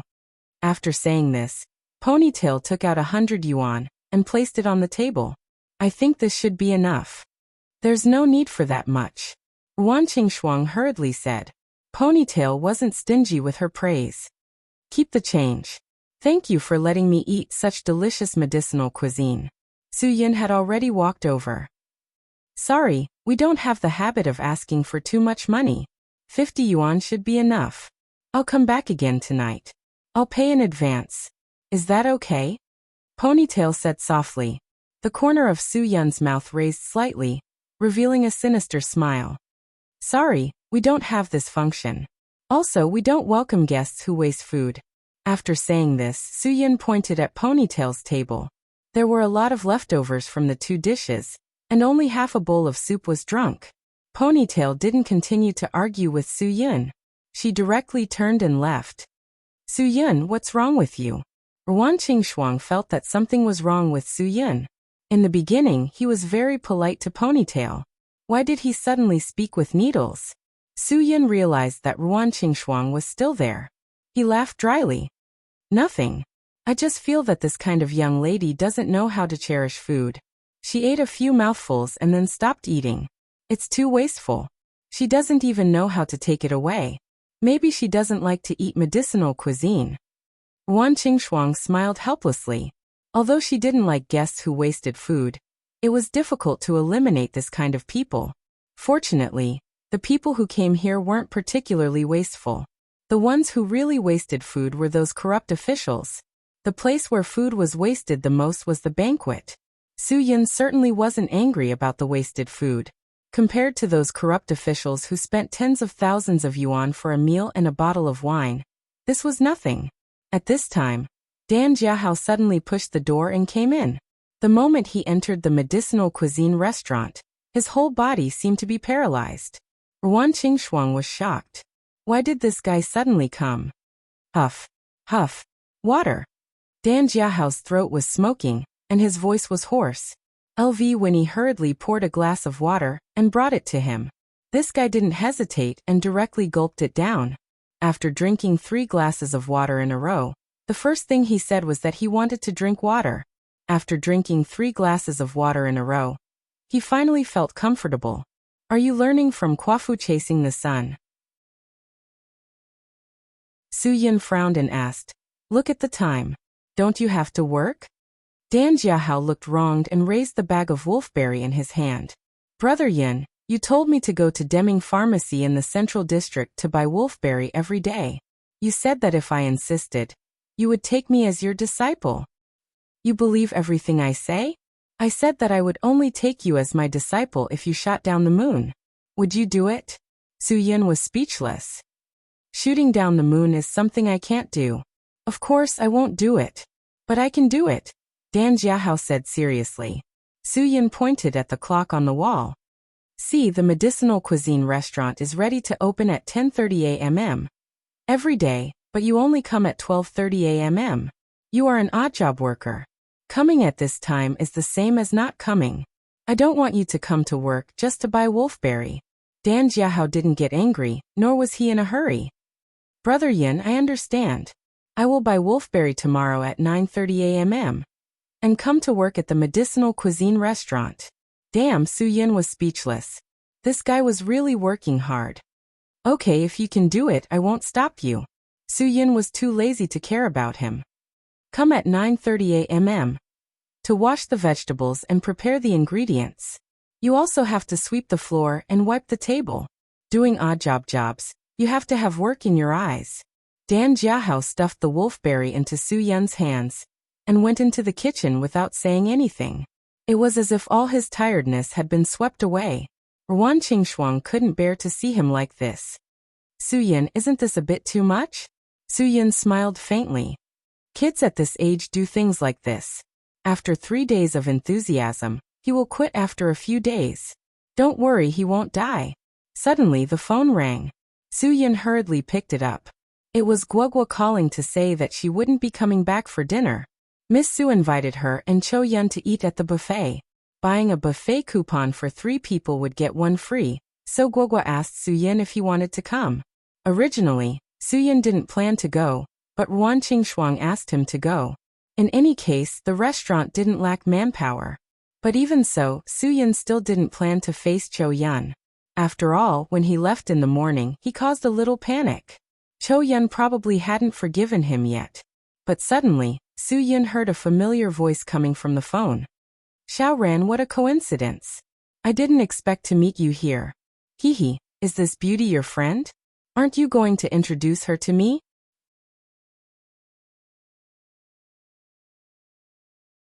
Chapter 102. Dad, are you coming or not? Guogua gave him an ultimatum. Right away. Su Yun finally made the decision. He wasn't worried about Su Xiaoran, because no matter how filthy that Lu guy was, he wouldn't do anything overboard in public. He was worried that Cho Yun wouldn't be able to stand the constant harassment of that perverted man. If she made a move, she would definitely hurt someone. After all, Cho Yun was still angry. Su Yun went out and took a taxi to the address Guogua gave him. It was a barbecue buffet, probably chosen by Guogua. These days, Su Yun's dishes were mainly light. He was thinking for Cho Yun. After all, the scorpion poison had just been expelled, and too much greasy food wasn't good for her body. And the carnivorous Guogua couldn't take it anymore after not eating meat for 2 days. 10 minutes later, Guogua finally saw the long-awaited Su Yun. They were almost completely speechless at the guy who was leaning on their table. Most of the buffet restaurant had 4-seater seats, so after they sat down, there was naturally an empty seat next to Su Xiaoran. Lu Tianyi, who was thick-skinned and knew how to chase after girls, very consciously sat down. He even acted like it was a coincidence, but in fact he had followed them all the way here. Lu Tianyi's perverted heart was indeed not small. On one hand, it was obvious that he wanted to pursue Su Xiaoran. On the other hand, he would occasionally sneak glances at Chou Yun's impressive figure and cold face. Guogua and Su Xiaoran emphasized more than 10 times that this seat was taken, but Lu Tianyi didn't believe it. He only said one sentence. That person is here. I'll definitely leave immediately. Chou Yun had enough of this fly. She couldn't hold back anymore, and wanted to make a move on this fly. Yo, it's so lively here. Su Yun saw them and immediately walked over with a smile. Guogua finally heaved a sigh of relief and said to the extremely thick-skinned Lu Tianyi, "All right, the people we're waiting for are here. You can leave too." Lu Tianyi didn't expect this bastard to come again. He clenched his fist so hard that it made a cracking sound. He couldn't hold it in any longer, and was about to hit this bastard who stole his woman. Lu Tianyi, whose veins and tendons had been opened up, was filled with boundless confidence. Of course, he wouldn't feel any pressure now that he had leveled up to become a master. Today he was going to let Su Xiaoran experience what it meant to be domineering. Lu Tianyi sneered and stood up. He wanted to show everyone the difference between him and Su Yun. He, who had always loved famous brands, had completely left Su Yun in the dust in terms of image. Lu Tianyi wore an Armani short-sleeved shirt with casual trousers and Gucci leather shoes. He even sprayed Dior men's cologne. Su Yun wore a black t-shirt with a skull drawn on it with colorful beach shorts and flip-flops. He was purely masculine. "You're not worthy of Miss Su at all," Lu Tianyi said with disdain. "I don't want to make a move on you. It's better if you back out yourself. If you continue to pester Miss Su, I'm afraid my fists and legs will hurt you." This guy really knew how to slander others. Su Yun was speechless. "You're the one pestering Miss Su, right? I already warned you yesterday. Is there something wrong with your brain?" Seeing that Su Yun had taken the bait, Lu Tianyi snorted heavily. "Then let's see who's the one with a brain problem. I also warned you that if I see you again, I won't go easy on you." Su Xiaoran looked nervously at the two who were at daggers drawn. Chou Yun drank her juice expressionlessly, as if those two had nothing to do with her. "Go daddy." Guogua, this little thing who loved to see the world plunged into chaos, was naturally very excited. She stood up on the chair, holding a glass of milk in her left hand and a pizza in her right. Her face was full of excitement. She wasn't worried that her dad would lose at all.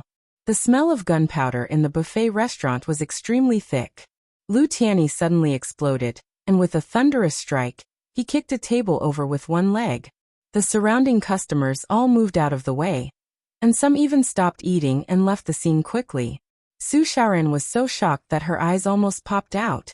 She didn't expect Lu Tianyi to be so powerful. Of course, the restaurant owner wouldn't let things get out of hand. He hurriedly went up to stop them and threatened, "I'll call the police if you continue like this."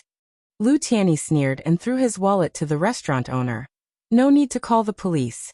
I'll pay you back double for all your losses today. Open your dog eyes and look at the gold cards inside. Don't worry about me not being able to pay you back." It was the restaurant owner's first time seeing such a rich guy. Although he didn't believe it, he still opened the wallet unconsciously. There were only a few thousand RMB inside, but those gold cards from the major banks were definitely not fake. Some of the cards required a fixed deposit of over 10 million RMB to apply for. This time, the restaurant owner really believed this rich guy in front of him. "If you dare to call the police, I'll make sure you're in for it." Lu Tianyi threatened coldly. Today, he was going to teach this arrogant bastard who tried to snatch his woman a lesson. The restaurant owner's face changed faster than flipping the pages of a book. He took his wallet and ran away. He immediately ordered all the waiters to ask all the customers to leave and return all the money spent today. Of course, he wouldn't miss out on such a good deal. Right now, the restaurant owner was hoping that this rich guy would tear down the restaurant completely. He'd earn half of the money for free, and even save on the cost of renovations. Lu Tianyi's mind was already muddled. He only wanted to show off his manly dominance in front of Su Xiaoran. He didn't care if he would destroy the restaurant or not. He only wanted to teach this man a lesson. It didn't matter how much money he had to pay. Suddenly, Lu Tianyi launched an attack. After Scarlet Scorpion opened up all the meridians in his body with his father's company in the morning, he felt an endless amount of energy pressing down on his dantian. Scarlet Scorpion told him to find a chance to vent it out. This would help his state of mind grow. Originally, Lu Tianyi's father wanted him to find a few delinquents who caused trouble in his restaurant to vent, but Lu Tianyi held it in. He held back this evil fire in order to wait for a chance like this. He just didn't expect this chance to come so quickly. It was so quick that even he was secretly delighted. Lu Tianyi suddenly struck out like lightning. Su Yun dodged to the side lightly. Lu Tianyi's fist shattered the restaurant's glass partition. With a crash, the glass shards scattered all over the floor. If it was before, Lu Tianyi would have held his bleeding fist in pain. But now, not only was his fist unharmed, he didn't feel any pain at all. But anyone who stepped into the ranks of experts wouldn't feel pain so easily. Only when the power of the attack exceeded their own would they feel discomfort. Lu Tianyi was no longer the trash he used to be. Qiu Yun frowned slightly. She didn't expect this guy to be in the realm of a third-rate expert. She couldn't feel any aura of an expert from him. How strange. Su Yun turned around and looked at Lu Tianyi with a cold smile. People who take shortcuts will never reach their goal. When Lu Tianyi made his first move, Su Yun immediately concluded that he was just a fake expert. Su Yun knew very well how people like him who had the aura of a third-rate expert, but didn't have the aura of a third-rate expert came into being. I don't have the time to talk about this with you today. I'm going to show Xiao Ran what a real man is. Lu Tianyi suddenly tore his clothes apart and threw away the expensive shirt, revealing a body of strong muscles. This was all done in the gym. Before this morning, his muscles were just for show. But now it was different. Su Yun didn't know what kind of first-rate expert could open up all the meridians for this guy. He could only pity this guy, because this guy's life expectancy had already been reduced by 10 years.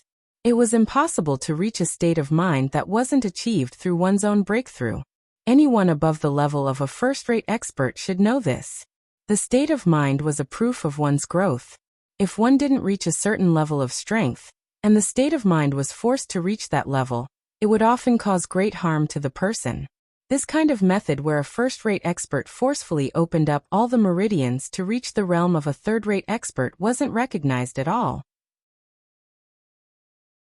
It was the same as the forbidden medicine Yin Yang pill that could instantly raise a person's level.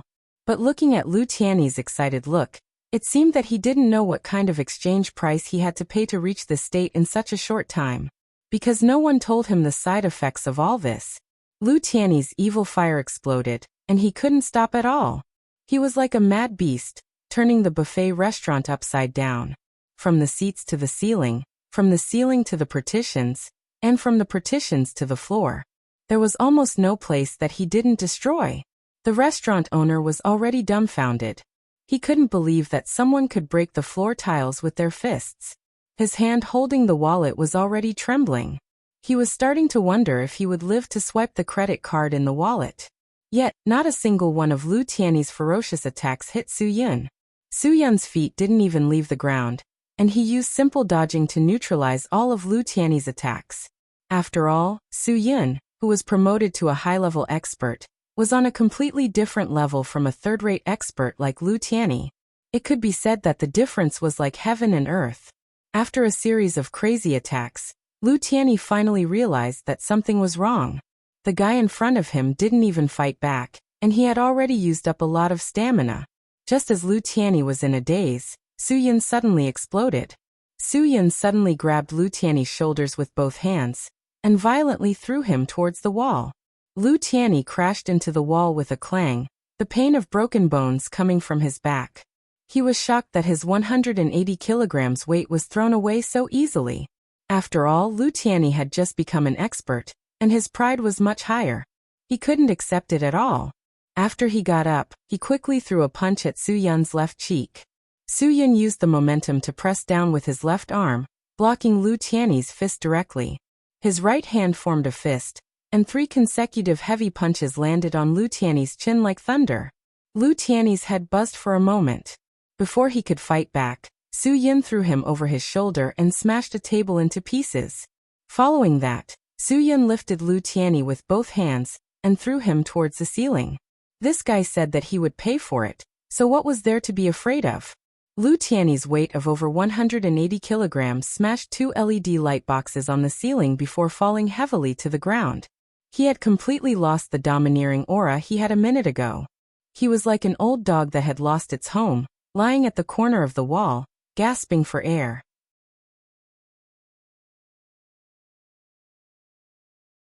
Chapter 103.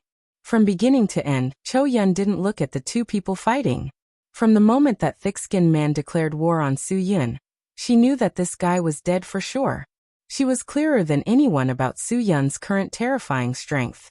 That night, when Cho Yun found out that Su Yun could use true qi to help her force the poison out, she was completely shocked. She didn't know that Su Yun broke through his mental state because of the battle with Scarlet Scorpion, and thought that he was a hidden super expert. Guogwa stuffed half of the pizza in her hand into her mouth and shook her head in dissatisfaction. Clearly, she wasn't satisfied. That trash wasn't her dad's opponent at all, and yet he was so arrogant in the beginning. He was just an idiot who didn't know his own limits. Su Shaoran wasn't as calm as them. Looking at Lu Tiany, who was like a dead dog, she sighed in her heart. What do we do now? Boss. Su Yun turned his head to look at the buffet restaurant's boss. I'll help you prove it. He said that he'll pay you double for your losses. After you swipe the card, remember to inform his family to collect the corpse. Oh my God. The buffet restaurant's boss's legs went soft when he heard that. How did someone die? Su Yun waved his hand and laughed easily. I'm just joking. Don't be so nervous.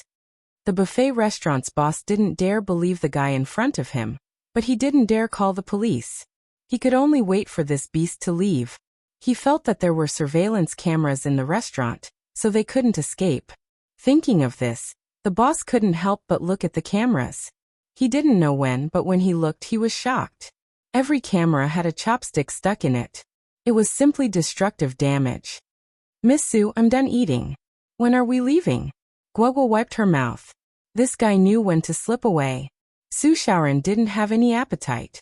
She just wanted to know how to deal with Lu Tiany. Should we send him to the hospital? Let's go, Miss Su. He won't die. Cho Yun also stood up. People like him don't need sympathy. Even so, Su Shaoran's heart was still flustered. Guogwa didn't care so much and directly pulled her out. Su Yun was stunned for a long time before he said, Didn't you ask me to come for dinner? I've just arrived and you're leaving? I haven't eaten anything yet. How are we supposed to eat when you guys have turned this place into such a mess? Guogwa shook her head helplessly. Forget it, Dad. You should go back. Maybe Mom has left some food for you at home. Su Yun was really defeated. Guogwa didn't even plan to ask him to come for dinner. She just wanted him to teach that thick-skinned guy a lesson. Sigh, he fell for it. Cho Yun clearly hadn't forgiven Su Yun for leaving Guogwa alone in the school in the morning. So Su Yun didn't want to touch that nail. After leaving the buffet restaurant, he said goodbye to the three. The medicinal cuisine restaurant was busy now. It would be at least an hour before the meal would be served. Su Yun wasn't in a hurry to go back. He strolled back and forth. There were quite a lot of beauties at this time. Most of them were city white-collar workers who came out for lunch. Su Yun was itching to make a move. Su Yun suddenly stopped. His face tensed up. His ears seemed to be trying to distinguish something. Although the road was very noisy, Su Yun still recognized the familiar sound of an engine. He quickly turned back and ran towards the source of the sound. But in the end, the sound gradually faded away. Was it an illusion? Su Yun's mind was in a mess. No, it couldn't be an illusion. A person appeared in his mind. It was Ponytail, who ate at the medicinal cuisine restaurant in the afternoon. He really wanted to see her now and ask her who she was. Why did the medicinal cuisine restaurant suddenly become the center of attention? It definitely had something to do with Scarlet Scorpion. Su Yun really regretted that he didn't directly kill Scarlet Scorpion that day. Otherwise, there wouldn't be this kind of situation where the enemy was in the dark and he was in the light. After quickly returning to the medicinal cuisine restaurant, Yuan Qingshuang and the others had just finished their work. Su Yun finally made it in time for the meal. Yuan Qingshuang really wanted to ask Su Yun why his appetite was so good today. He could still eat after eating the buffet. Dan Jiahao didn't say anything throughout the meal. After everyone finished eating, he immediately cleared the table and went to wash the dishes. Yuan Qingshuang was shocked. Was this still the arrogant and domineering young master from yesterday? He was simply an obedient little kitten. LV Winnie didn't stay idle either. She wiped the table and cleaned the chairs. Liangshan was a rough and burly man, so he naturally didn't know how to do this kind of work. He directly pulled out 2 chairs and laid down to sleep. After cooking for an entire afternoon, he was indeed tired. Sister Shuang, you go up and rest too. I'll take care of things downstairs. Su Yun sat on the chair at the front desk and brewed a cup of tea. He suddenly saw a flyer for the Hudong City International Hotel. The various medicinal cuisines were exactly the same as the ones in the medicinal cuisine restaurant. When he had time, he really needed to investigate and find out who was the culprit who secretly sold the secret recipe of the medicinal cuisine. Lu Tianyi, who was violently beaten up by Su Yun, finally recovered his strength half an hour later.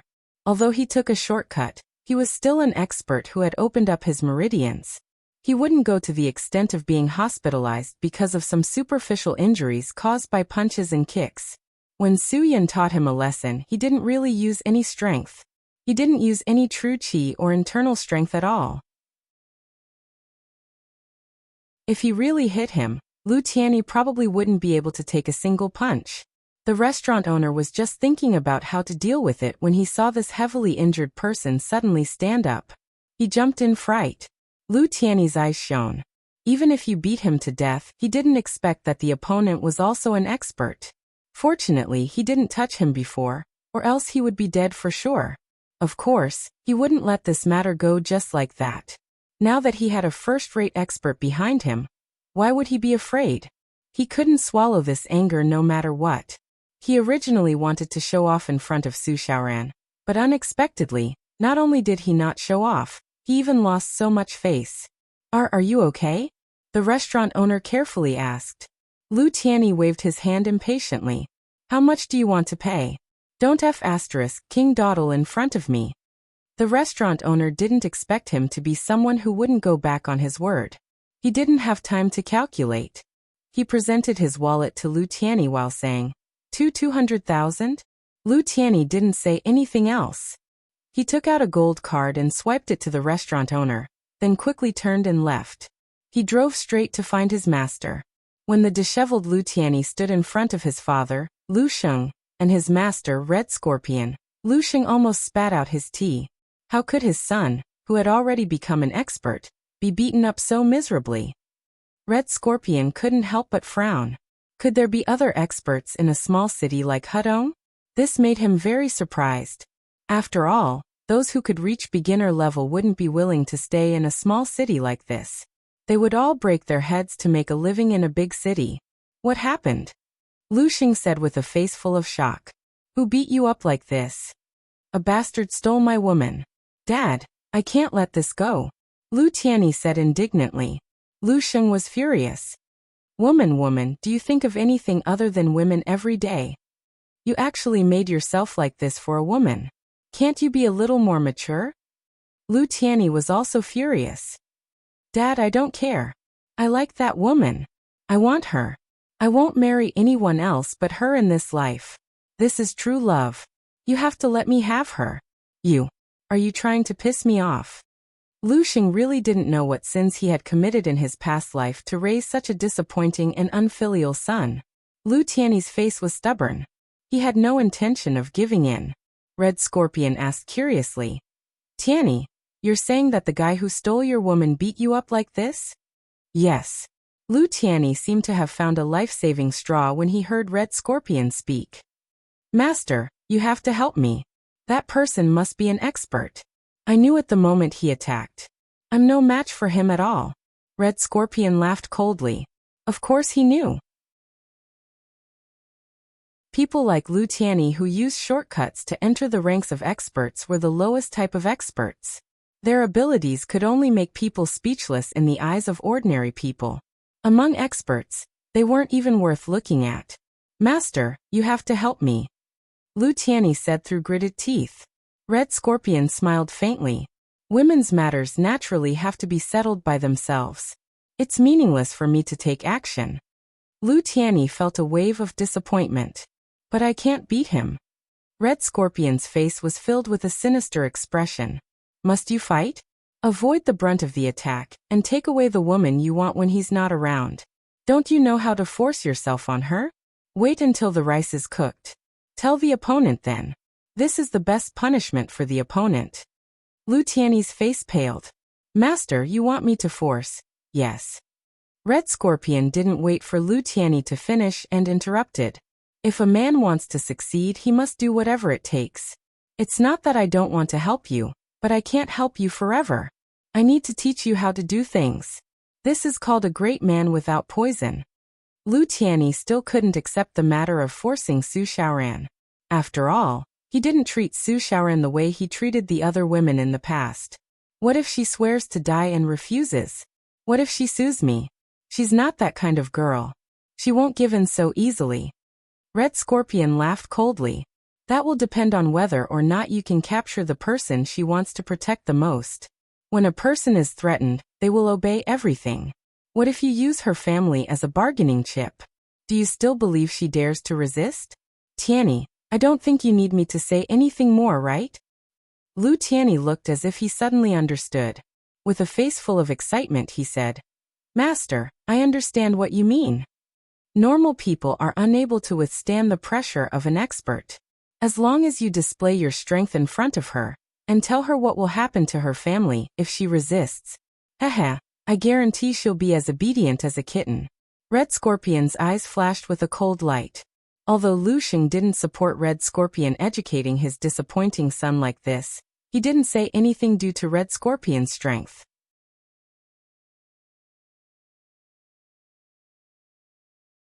Chapter 104. Chen Wei had been anxiously waiting for a long time in a small restaurant near Hudong City's Central District Police Station. Finally, the tall and sturdy young man arrived. He scratched his head in embarrassment. Chief Chen, I'm sorry. I'm not familiar with the road and came to the wrong place. It's fine. Hudong City's roads aren't easy to find. Chen Wei smiled faintly. Where's your companion? She's on her way. Don't wait for her. She said she already ate. The young man apologized again. After receiving Chen Wei's call, he had immediately contacted Yin Long. However, Yin Long had told him that she was in Hudong City and would only come after lunch. Chen Wei's face was somewhat puzzled. Aren't you guys working together? The young man grinned. We haven't even seen Red Scorpion's shadow yet. It should be faster if we split up to look for clues. Chen Wei nodded thoughtfully. Then he ordered the waiter to serve the dishes. It seemed that the customer in front of him was already quite hungry. About 10 minutes later, Ponytail appeared in the small restaurant. Chen Wei hurriedly invited her to sit. The young man didn't react. He continued to eat casually and asked casually, Any clues? Ponytail didn't answer. After sitting down, she drank a mouthful of tea and said to Chen Wei, Chief Chen, I don't know why you called us here. Do you have clues about Red Scorpion? No. Chen Wei said awkwardly. Chief Chen, if there are no clues in the future, I think it's best if we don't have any contact in the near future. Ponytail didn't have any intention of avoiding the topic. I don't have any other intentions. I just don't want my and Azure Dragon's identities to be exposed too early. Chen Wei nodded. I understand.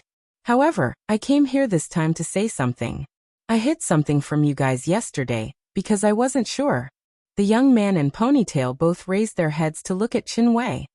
Previously, I said that I suspected that a female superintendent of our city's police station had an expert helping her. I did a thorough investigation. The chef of the medicinal cuisine restaurant she lives in may be that expert. Chen Wei said. This morning, I arranged for the criminal police to rent an Audi to follow him. However, he discovered us. They were able to adapt in time to avoid being caught. According to my many days of investigation, whether it's his insight, mobility, or intelligence, they are all extraordinary. The young man frowned. Director Chen, is that person suspicious? Chen Wei shook his head. Not at all. I just want to get his help. I think he's the one who can really control the underground forces in Hudong City. The young man shook his head. Chief Chen, we won't interfere in matters outside of Scarlet Scorpion. Our objective for coming here is extremely clear. If the other party isn't suspicious, even if he's someone from the underground world, we won't casually interfere. That's not what I meant. I just wanted to say that guy is definitely not a bad person. If you guys investigate Scarlet Scorpion, you'll find this person. By all means, do not misunderstand him. Chen Wei explained that the Audi that followed Su Yin in the morning was arranged by the police, but he didn't have any bad intentions. He just wanted to clear Su Yin's name. Chen Wei knew that Azure Dragon and Yin Long were experts arranged by the higher-ups. They were extraordinary experts, so he was worried that when they investigated the Red Scorpion case, they would implicate the person who had helped Qinwan, or make several great contributions. Having someone in Hudong City who helped the police in the dark was very beneficial to him, so he didn't want any other mishaps to happen. I've been to the medicinal cuisine restaurant, Ponytail said indifferently. The young man frowned. Yin Long, didn't I tell you not to mess around? Ponytail disagreed. Hudong City is only a third-tier city with a population of 5 to 6 million. How could there be an underground expert willing to settle here? So, whether it's Scarlet Scorpion or that person, they must have their own reasons. Veins popped out on the young man's fists. He really didn't know why such a newcomer was arranged to work with him. It was simply unreasonable. He still missed the boss's style of doing things that didn't concern him. A mission was a mission, and he wouldn't get involved in anything other than a mission. No one can prove whether or not he's the same as Scarlet Scorpion, someone under Green Demon.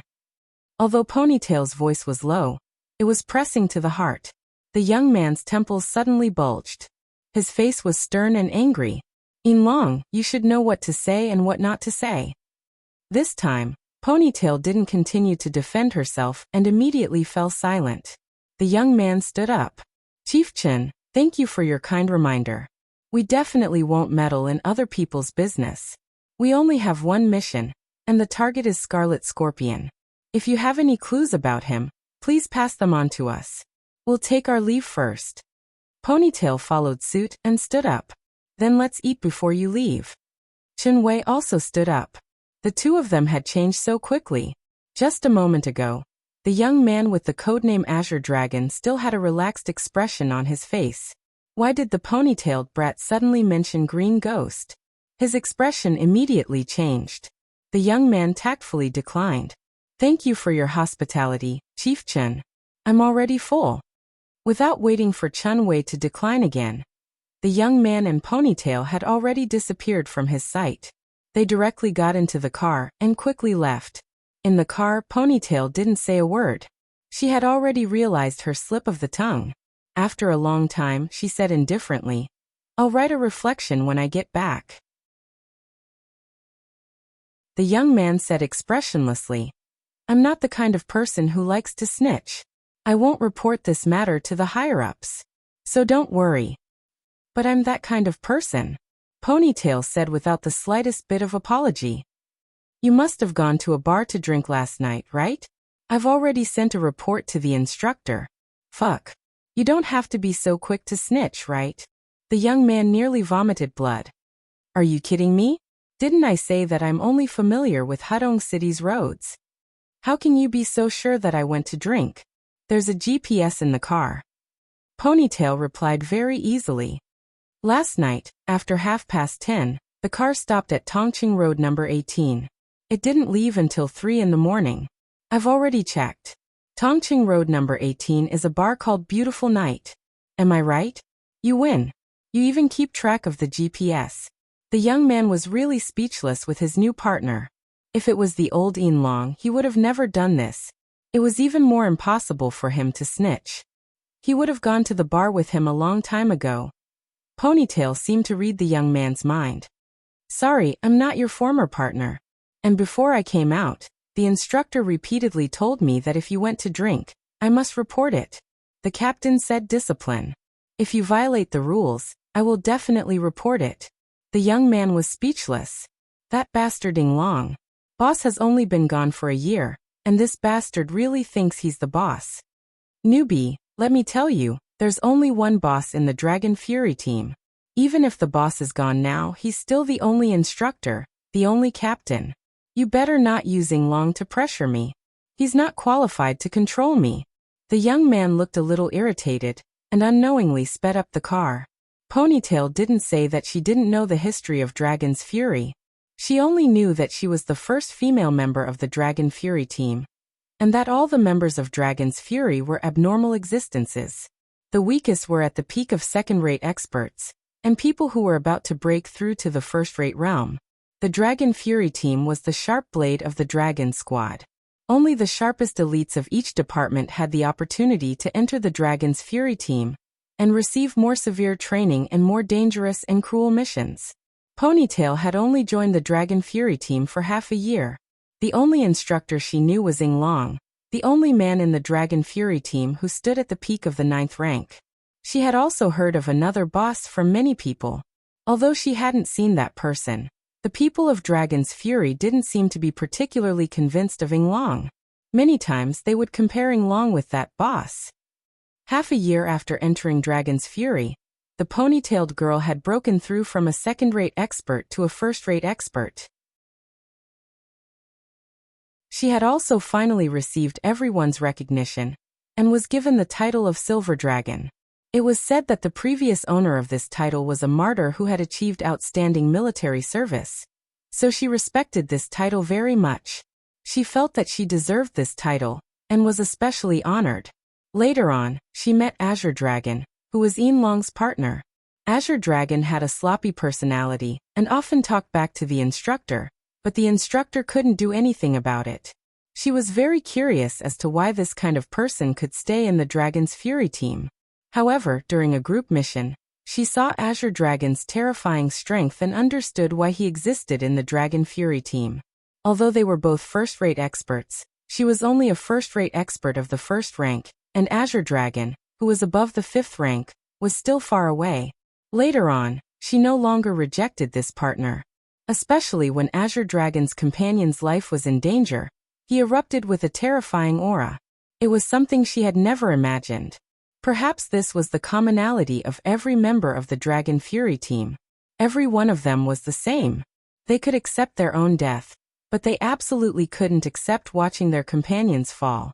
Later on, she heard from Azure Dragon that she, the predecessor of the Ing Long title, had fallen in order to protect the life of that boss. She had always been shocked by this and had always wanted to see this boss they spoke of. However, every time she mentioned this person, Azure Dragon would have a bitter smile on his face. He would look up at the sky and say to himself that he didn't know whether or not the boss would return here. I'm sorry. Ponytail suddenly opened her mouth. But I'm no longer a newcomer.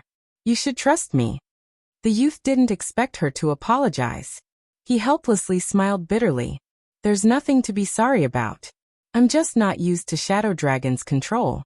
It has nothing to do with you. I don't want you to complicate things because Scarlet Scorpion is definitely not someone to be trifled with. With your strength, you're definitely not his match. I really don't fucking understand why Shadow Dragon would throw this mission to me. From the start, I never thought of bringing you along. Ponytail clearly didn't agree. If I don't experience this kind of thorny mission, I'll never be able to grow. Heh, you're quite open-minded. What if you die? The price of growth isn't that simple. The youth was quite speechless at Ponytail, this newcomer who didn't know the difference between life and death. Ponytail indifferently said, Dragon's Fury members won't just watch their companions die. I don't believe you'll let me die. TCH. The youth snorted disdainfully. You think you're infallible? Do you think I'll risk my life for anyone? But I'm your partner. Ponytail didn't take the blow in the slightest. I really can't stand you. The youth rolled his eyes. Then don't act on your own.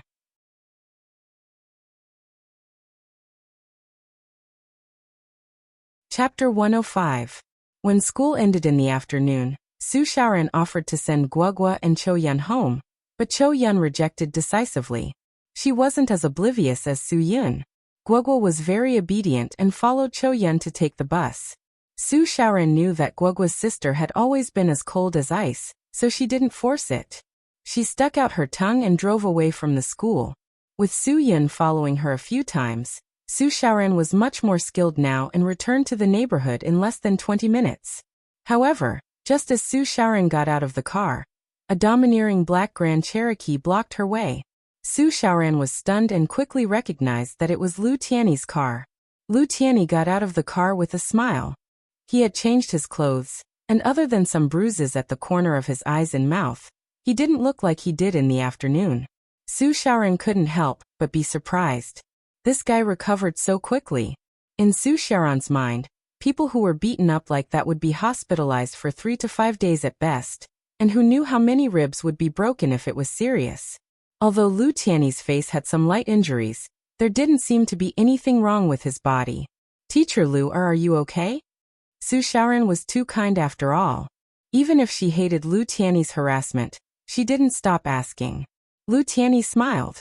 "Xiaoran, looks like you still care about me." "I'm fine, these little injuries are nothing." Su Xiaoran saw Lu Tiany's smile and quickly recovered. She asked cautiously, "Why are you here?" Lu Tiany looked around the neighborhood Su Xiaoran lived in. "Xiaoran, this neighborhood has been around for a while now. I have a new house that was just renovated. It's a 240 square meter duplex. It's always been empty. If you like, you can move there. It's 100 times better than this place." "I'm sorry, Lu Laosher. Thank you for your kind intentions, but I'm already used to living here." Su Xiaoran frowned. Lu Tiany looked at the houses here with disdain and said, "The biggest house here is 120 square meters. How is that enough?" Su Xiaoran said expressionlessly, "I'm not used to living in such a big house. It will be very spacious if I'm alone." "Xiaoran, if you think it's too spacious, I can move in with you." Lu Tiany's eyes flashed with anticipation. That seemed to be something he had been fantasizing about for a long time. Su Xiaoran angrily glared at him. "Teacher Lu, you better watch your words. This is the last time I'm emphasizing to you that we are only colleagues. If you continue to be like this, then I'm afraid we can't even be friends anymore." Lu Tiany suddenly stopped being courteous. He looked down at Su Xiaoran. "Oh, is that so? Haha, Miss Su. Have you always wanted me to call you Miss Su? Then I'll fulfill your wish today. But let me tell you, I don't plan on being friends with you." Su Xiaoran saw Lu Tiany's hateful expression and couldn't help but get nervous. "What are you doing?" "I want you to be my woman." Lu Tiany suddenly put a handkerchief on Su Xiaoran's face. Su Xiaoran didn't have time to resist. She lost the ability to resist in 3 seconds, and was thrown into the car by Lu Tiany. Lu Tiany coldly smiled. This kind of knockout drug made of methoxyflurane and isoflurane was really strong. He didn't think it would take effect so quickly. It seemed that the guy who sold the drug didn't lie to him. The 500 yuan was really worth it. Because there were people in the neighborhood, Lu Tiany didn't dare to tarry for too long. He threw away the handkerchief in panic and quickly drove away. In his panic, he didn't notice Su Xiaoran's bag on the ground when she was unconscious. After Cho Yun brought Guogua back to the medicinal cuisine restaurant, she didn't wait for Guogua to talk about Su Yun's deeds in the afternoon, and urged Guogua to go upstairs to do her homework.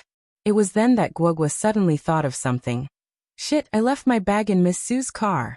Su Xiaoran was going to send Guogua and Cho Yun back. Guogua didn't plan on refusing, so she directly threw her bag in Su Xiaoran's car. In the end, Cho Yun refused Su Xiaoran's kindness and Guogua didn't even think about her bag.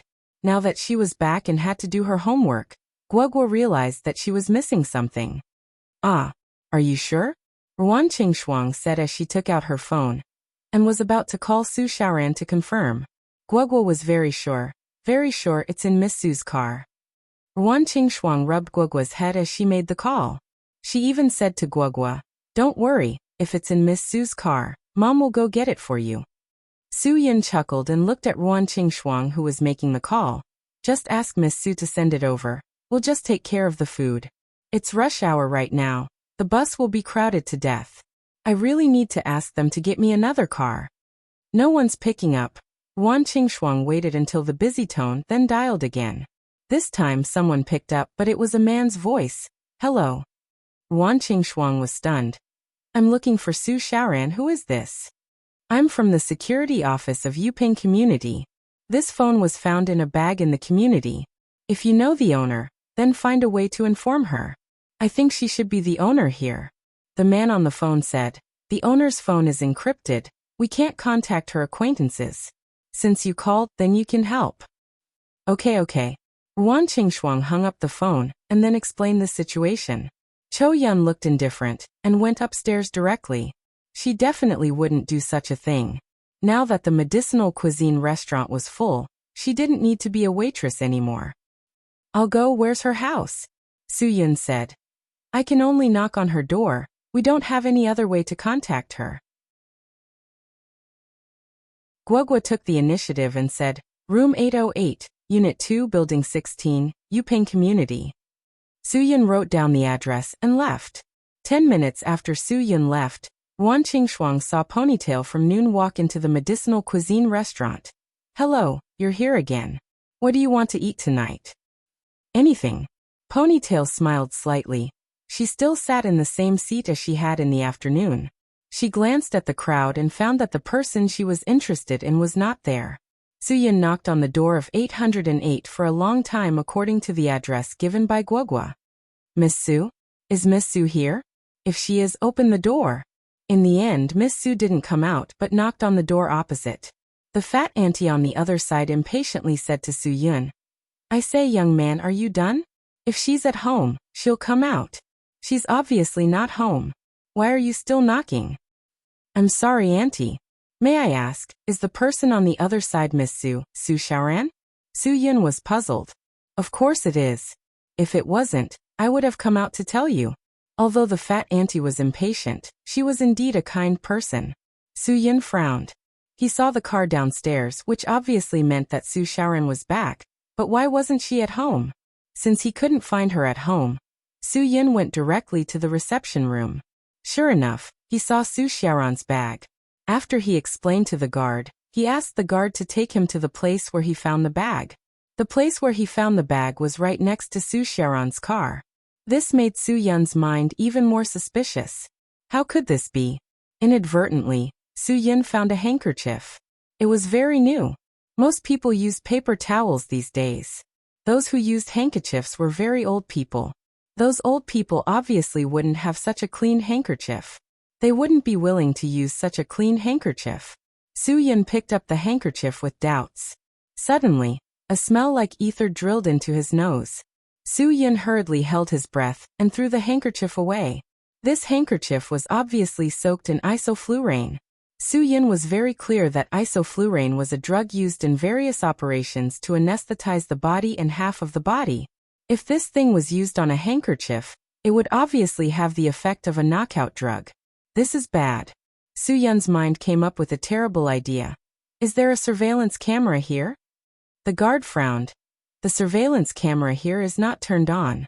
Only the one at the door is turned on. Take me to see the surveillance camera, Su Yun said. According to his calculations, he could easily get the approximate time of Su Xiaoran's return. This is not something that you can see just because you want to. The guard was somewhat unhappy. Su Yun directly threatened him. I'm telling you, I'm a police officer. I suspect that the owner of this bag has been kidnapped. If you don't cooperate, be careful that you'll be responsible if something happens. This was really useful. Su Yun's words scared the guard. The guard immediately brought Su Yun back to see the surveillance camera. Soon, Su Yun calculated the time and saw Su Xiaoran's car drive into the neighborhood. Following closely behind her car was a very familiar Grand Cherokee. Su Yun's mind instantly buzzed. About 3 minutes later, the black Grand Cherokee left the neighborhood. Stop, Su Yun concluded. Then he quickly dialed Qin Wan'er's phone number. While carefully looking at the surveillance camera, he said to Qin Wan, Qin Wan, I suspect that something has happened to Miss Su.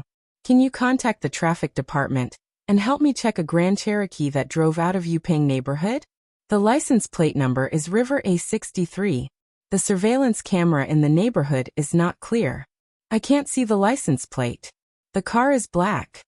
Chin Wonner was still at work.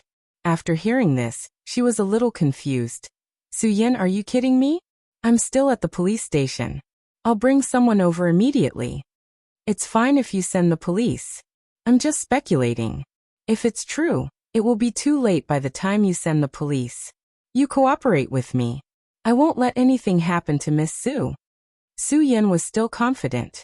If it was really that bastard who kidnapped Miss Sue, then today he would let him know how many eyes the horse had. Chin Wonner did not have any doubts about Soo-yin. Since he said so, she would fully cooperate. After hanging up the phone, Chin Wonner quickly called the traffic police. Fortunately, there were a few acquaintances. Otherwise, there might not be anyone who would help her. Soo-yin hung up the phone and directly picked up the bag that Su Xiaoran had left behind. Fortunately, the car key was in the bag. He directly rushed to the place where Su Xiaoran had parked her car.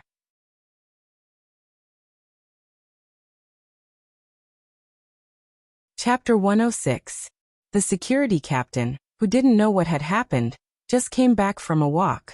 Seeing that a car was driving so fast at the entrance, and his men even let it pass, he immediately got angry and scolded his men. The security guard felt wronged and hurried to explain. It didn't matter if he didn't explain, but after the explanation, the security captain was even angrier. Did you see his ID? No. What if he is a fake? Who will take the responsibility? Not only did he take the bag, but he also drove the car. The security captain was speechless because there was such a weirdo in his team. These days, thieves pretending to be policemen to steal things had happened before. Fortunately, Soo-yin left early. He was afraid that he would meet the real person. He didn't know the destination, so he could only leave in the direction of the car on the surveillance camera.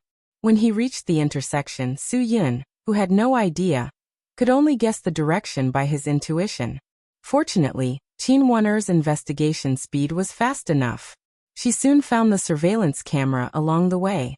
After all, Su Xiaoran was her friend, so she was naturally worried. According to the investigation, the car drove into a secluded villa area in the eastern suburbs. There are about 30 private villas, but there is no way to be sure. Chin Wonner said in an urgent tone, "Come to the police station to pick me up. I will go with you. Don't worry about speeding and being photographed. I will explain the situation to the traffic police." Soo-yin didn't hesitate and directly agreed with Chin Wonner.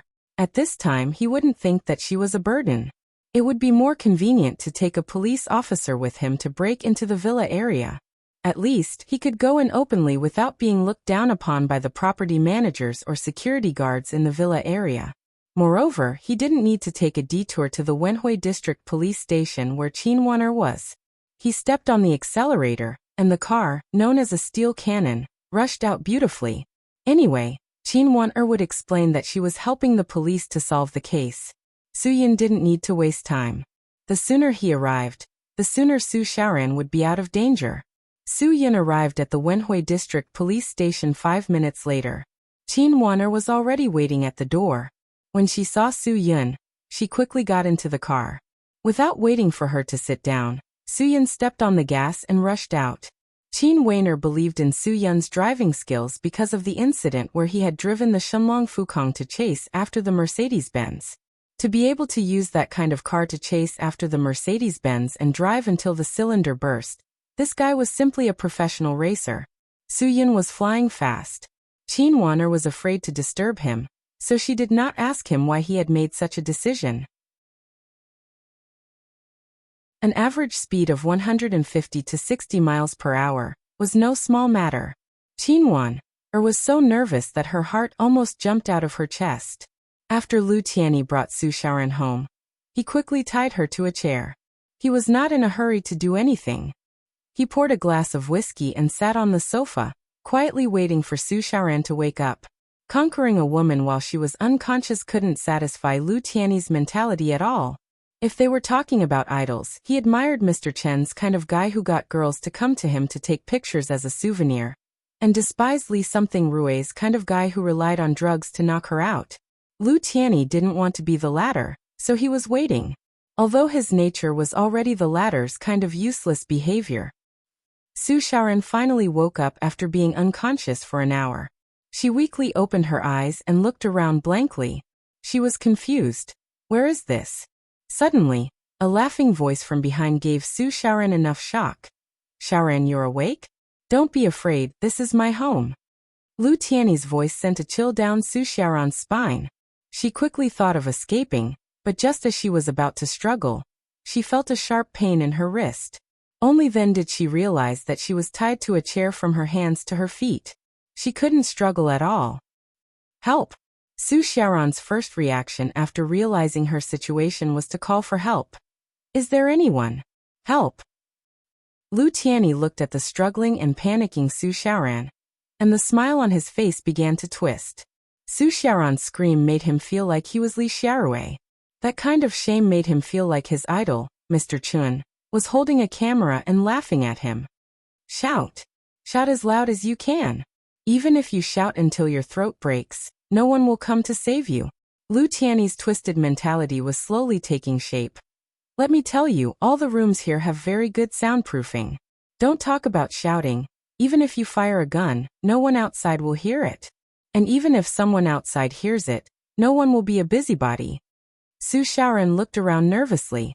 The dim light made it difficult for her to see what was around her. This is my home's underground secret room. Hee, other than me, no one will come here. Lu Tiany's voice was extremely sinister. Xiaoran, I'm sincere to you. Why won't you accept me? Mr. Lu, don't be like this. You're breaking the law, Su Xiaoran said nervously. Underground secret room. Just thinking about this name was enough to make her tremble. Lu Tiany sneered. Breaking the law? Then I have no choice. I love you too much. I'm breaking the law for love. Besides, no one will know about this place. Even if I imprison you here for 100 years, no one will know. Su Xiaoran's heart went cold. Imprison? This word pierced her eardrums. She had seen news reports about some foreign perverts who would imprison people for fun. Just thinking about it made her feel that those people were pitiful. She didn't even dare to think about how scary it was to live without freedom. And now Lu Tiany said he wanted to imprison her. You can't do this. Mr. Lu, let go of me. Su Xiaoran began to struggle, ignoring the intense pain in her wrists. Lu Tiany chuckled. His laughter got louder and louder, sharper and sharper. Hee ha ha ha. Su Xiaoran truly felt a sense of terror. She didn't dare to imagine what was going to happen. If she was really going to be imprisoned here and spend the rest of her life in darkness, it would be a fate worse than death for her. I beg you, don't do this. Su Xiaoran's struggle turned into a plea. Lu Tiany knew that he had achieved his goal. If he wanted someone to submit to him, he had to let them know what fear was. When a person's fear was infinitely stimulated, they would agree to any request.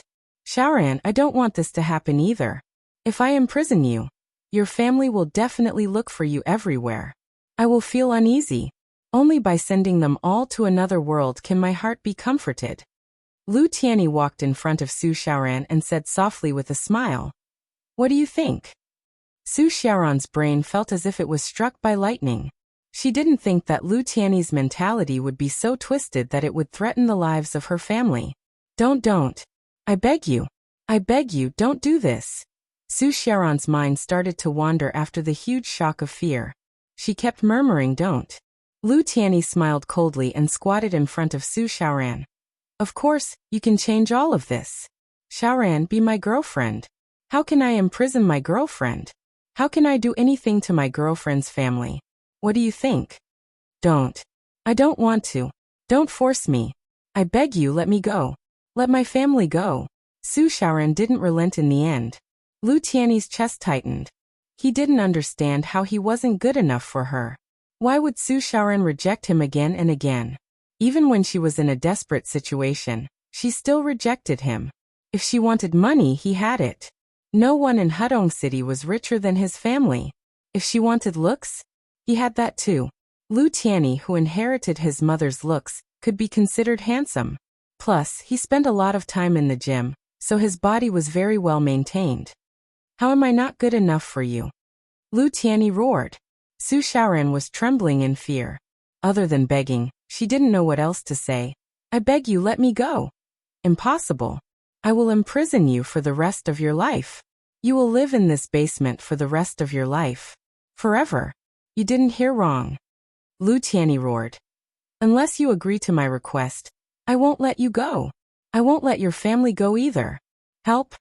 Su Xiaoran was almost hysterical, but she could only feel the helplessness of her voice being completely absorbed by the wall.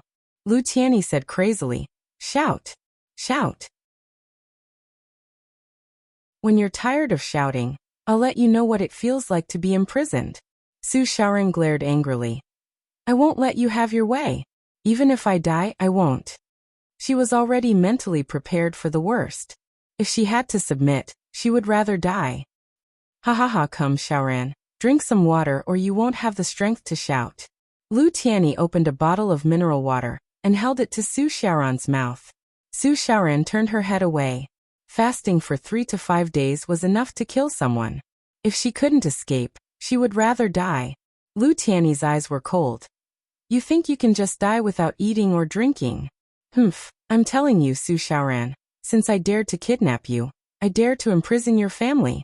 You better listen to me, or the one who will be unlucky tomorrow will be the one closest to you. No. Su Xiaoran screamed at the top of her lungs. A victorious smile appeared on Lu Tianyi's lips. Then listen to me and drink the water. Haha, not only do I like you, but I also like your bell-like voice. I'll be heartbroken if your voice goes hoarse. Quick, drink it. Drink it, and I won't do anything to your family. Su Xiaoran could no longer hold back her tears of humiliation. She drank the mineral water Lu Tianyi handed over while crying nonstop. Quang boom. The metal door of the basement was suddenly opened by a powerful force, falling down the stairs and onto the ground.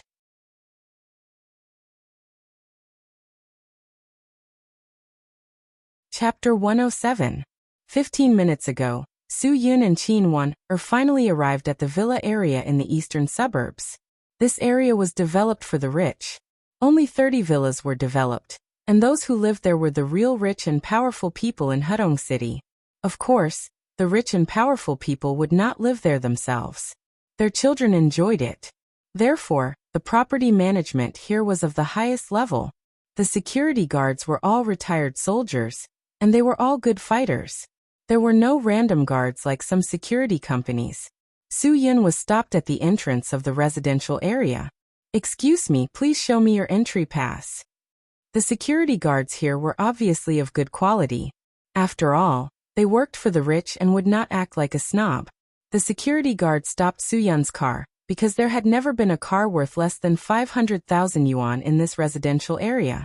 The top Audi A6 was not a good car in this residential area. S-Class Mercedes-Benz and 7 Series BMWs could only be considered average. Cars worth more than 3 million yuan had appeared before. Is this okay?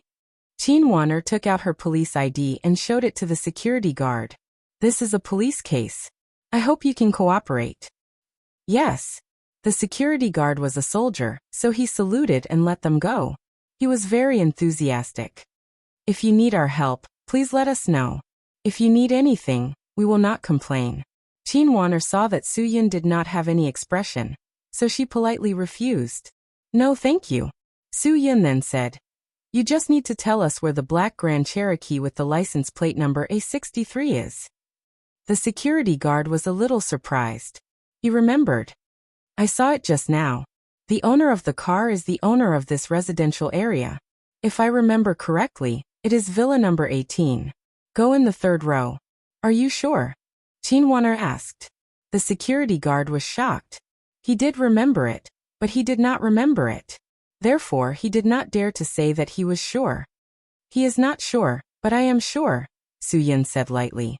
He thanked the security guard and drove in. What if it is wrong? Qin Wanner said helplessly. I don't have a search warrant. If we go to the wrong door, they can sue us for trespassing. Su Yun disagreed. I believe that a retired soldier's awareness won't be wrong. And even if it's wrong, it doesn't matter.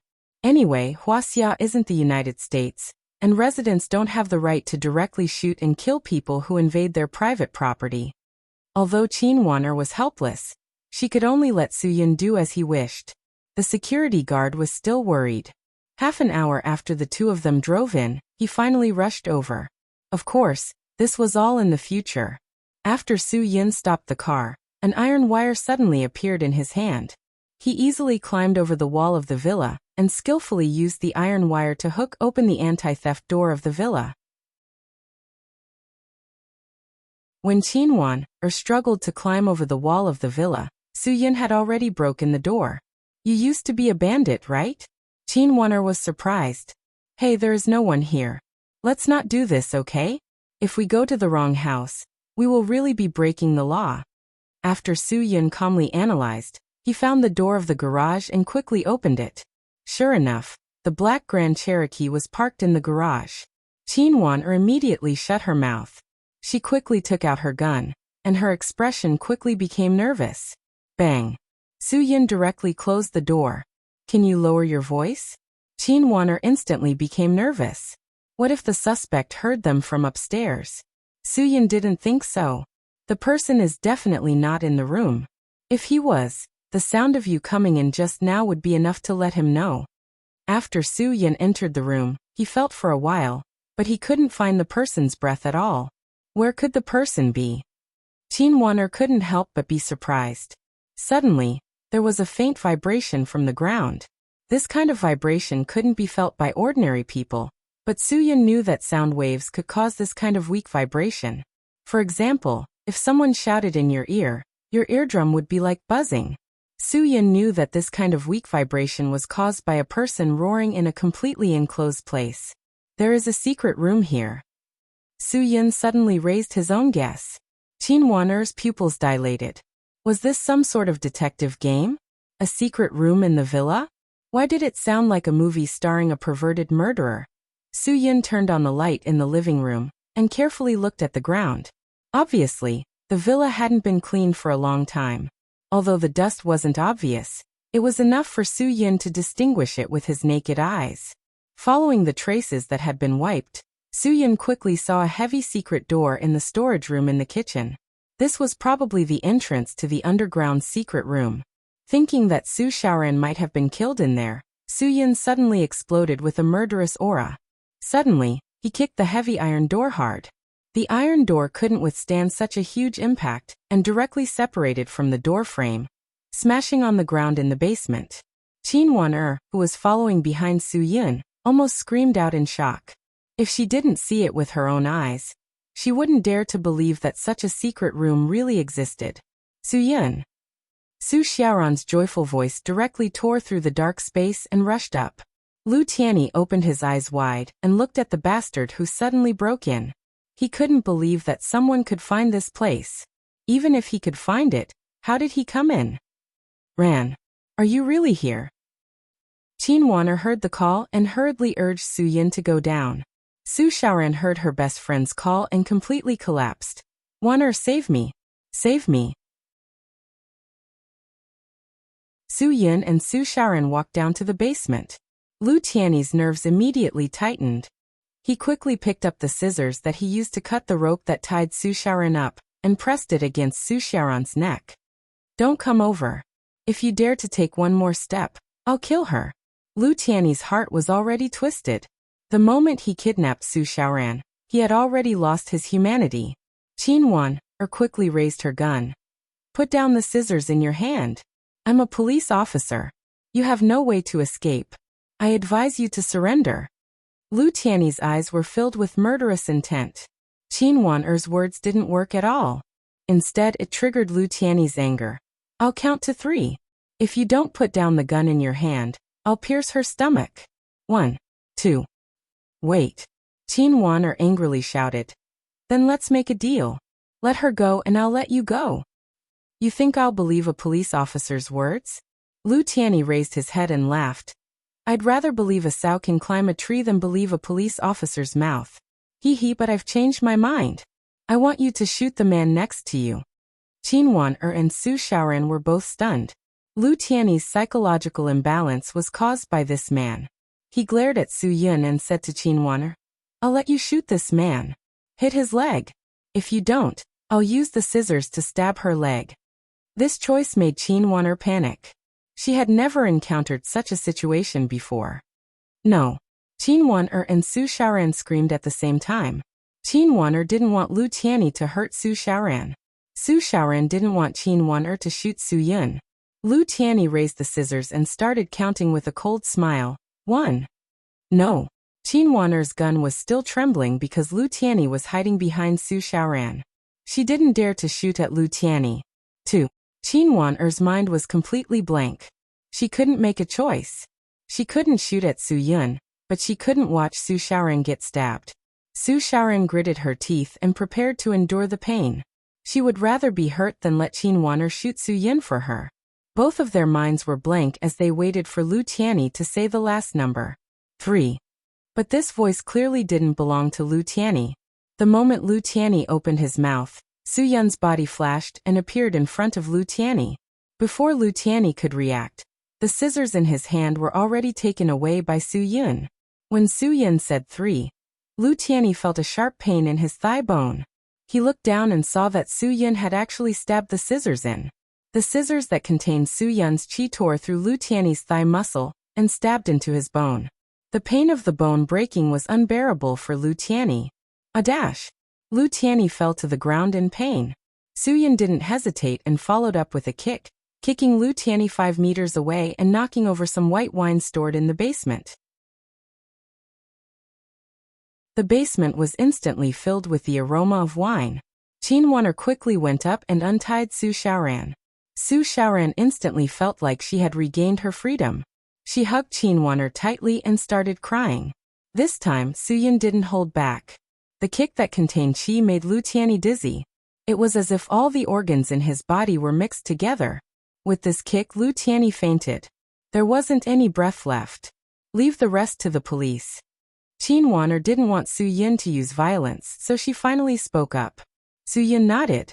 But this is the Eastern District. You know what kind of person Qi Yishan is. Qin Waner smiled faintly. Isn't his uncle Jin Biao already under Big Sis Frost?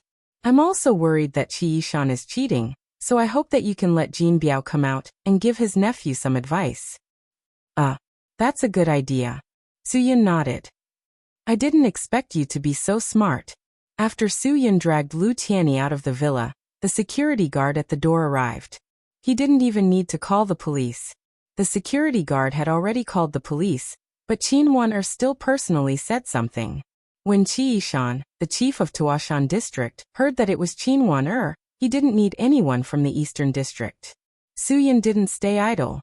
He had Dan Hongning contact Jin Biao and tell him to wait at the police station in Tuashan district.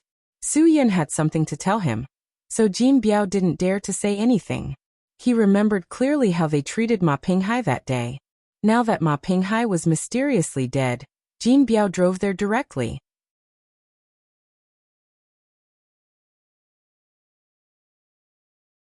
Chapter 108.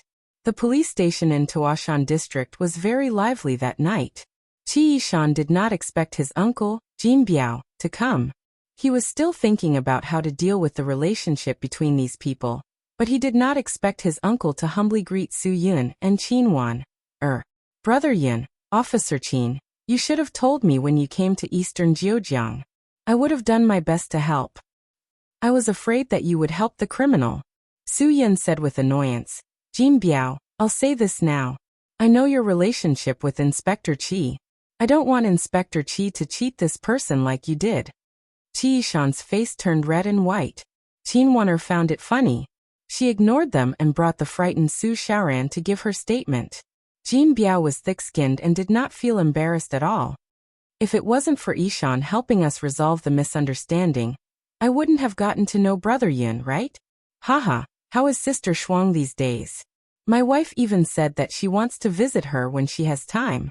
Seeing his uncle's respectful attitude, Qi Yishan thought he had seen a ghost. Uncle, what's going on? Yishan, be more polite to Brother Yun in the future, Jin Biao said. Hadong City will be Brother Yun's world sooner or later. Do you understand what I mean? Qi Yishan gasped. His uncle, who had always been a tyrant, had been subdued by someone? This Su Yun was really not a simple person. The few policemen who had been in conflict with Su Yun that day did not dare say anything. They had always been afraid of Su Yun. Su Yun's punch that day was enough to make them feel uncomfortable. Although Qi Yishan did not know what was going on, seeing that his uncle had come personally, he was certain of Su Yun's ability. After Su Xiaoran told them what had happened, they left at Qin Waner's request. Seeing Su Yun drive away, Qi Yishan asked, "Uncle, is this guy really not simple?" "Of course." Jin Biao nodded and said, "Let's go. Take me to see who dares to provoke that Buddha. He's really not afraid of death." However, when Jin Biao saw that the person who was captured was Lu Tianyi, he almost broke down. Why is it him? Jin Biao and Lu Sheng were friends. 5 years ago, Lu Sheng had entered Hedong City. Jin Biao had wanted to kill him, but Lu Sheng had suppressed Jin Biao with his strength. After Jin Biao knew that Lu Sheng was a powerful man, the two of them had formed a friendship agreement. Lu Sheng would not affect Jin Biao's business, and Jin Biao would not stop Lu Sheng from making money. 5 years later, the two of them could be considered to have upgraded from strangers to friends. Now that he saw Lu Sheng's son being beaten up by Su Yun, of course, Jin Biao would not sit back and do nothing.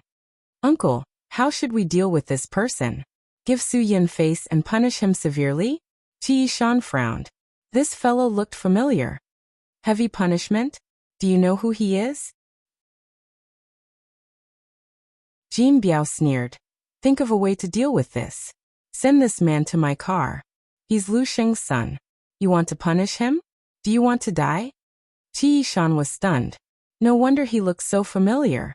He really did look like his father. Qin Wan-er and Su Yun are too arrogant. They even dared to touch Lu Sheng's son. Jin Biao took a deep breath. "We can't afford to offend any of these people. Yishan, think of a way to mess this up. I'll find someone to take the blame." Qi Yishan nodded.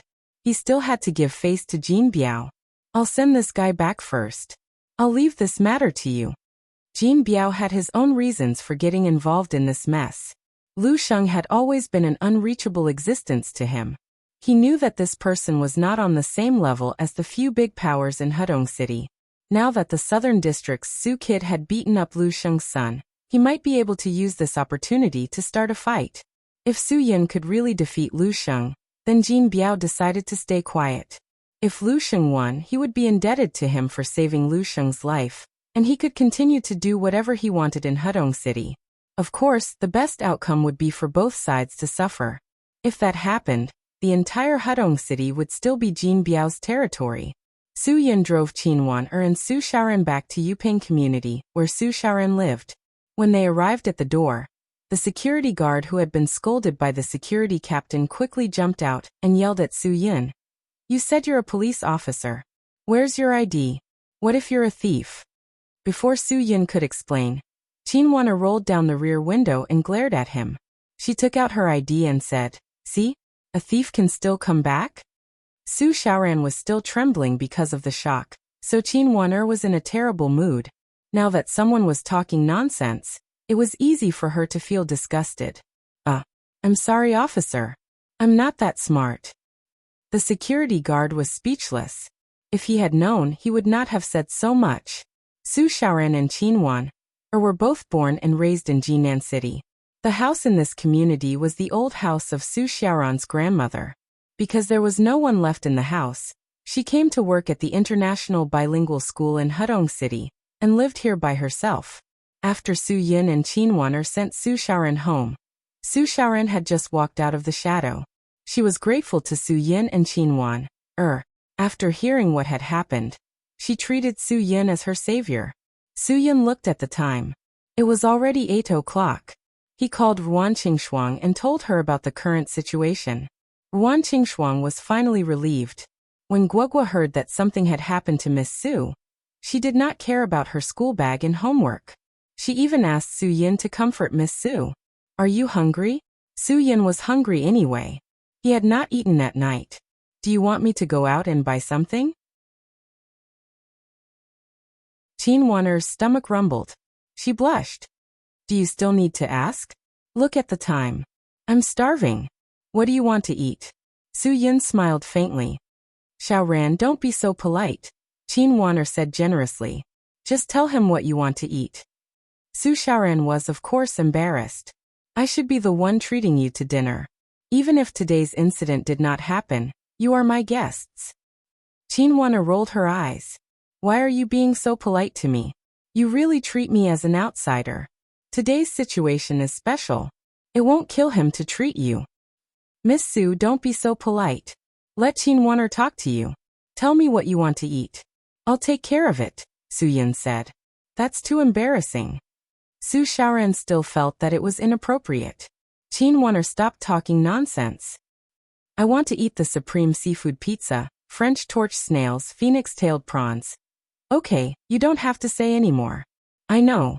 Suyin asked her to continue. She directly recited the Pizza Hut menu. Miss Su, do you like what she ordered? Do you have any objections? Su Xiaoran smiled. Yes, I have no objections. Chinwana waved her hand impatiently. Stop talking nonsense. The things I ordered were her favorite in high school. At that time, we had a big meal every month. As long as there was something she wanted to eat, it was easy. Suyin quickly went to buy the food, and then accompanied the two beauties to eat a sumptuous dinner. Anyway, Suyin almost bought everything in the restaurant. Eating was definitely a shortcut that could make people forget unpleasant things. Soon it was 11 o'clock in the evening. Su Xiaoran's spirit was almost recovered. You go back. I will stay with her tonight. Chinwana asked Suyin to leave. It's so late. The medicinal cuisine restaurant is probably closed. Don't disturb Guogua when you go back. Otherwise, she will definitely ask you all kinds of questions. Suyin had already planned to leave. However, every time he wanted to say something, Su Xiaoran would pour tea and peel fruit. It made him completely lose the idea of leaving. What a hospitable host. If he left, he would not give her face. It's so late. Why don't you stay for supper? Su Xiaoran asked again. Chinwana destroyed her good intentions. Cough. Supper is not necessary. If you stay, you will have to stay and sleep with me. Su Xiaoran blushed because of Chinwana's words. She was no longer polite to Su Yun. Su Yun's dream of staying for supper was also extinguished by Chinwan. He could only obediently leave. It was autumn, and the night wind was starting to cool down. Su Yun walked directly back to the medicinal cuisine restaurant. He pondered that he should go buy some clothes. If he still wore underpants in a few days, he would definitely be laughed at. Unknowingly, Su Yun had finally arrived outside the medicinal cuisine restaurant. Just as he was about to open the door, he felt a biting cold aura. Who is it? Su Yun turned around and looked at the figure under the street lamp. Although the aura was biting cold, there was no killing intent. Therefore, Su Yun was certain that the other party was not Scarlet Scorpion. After all, Scarlet Scorpion already knew that Su Yun had broken through to the realm of a super expert. He would definitely not act rashly. Under the light, the figure's curves were exquisite and graceful. I thought you sensed something and had already left. Su Yun quickly recognized the voice. It was Ponytail, who knew how to use the purple lightning cloud-piercing concealed weapon technique. I indeed sensed something, but it's not enough to leave.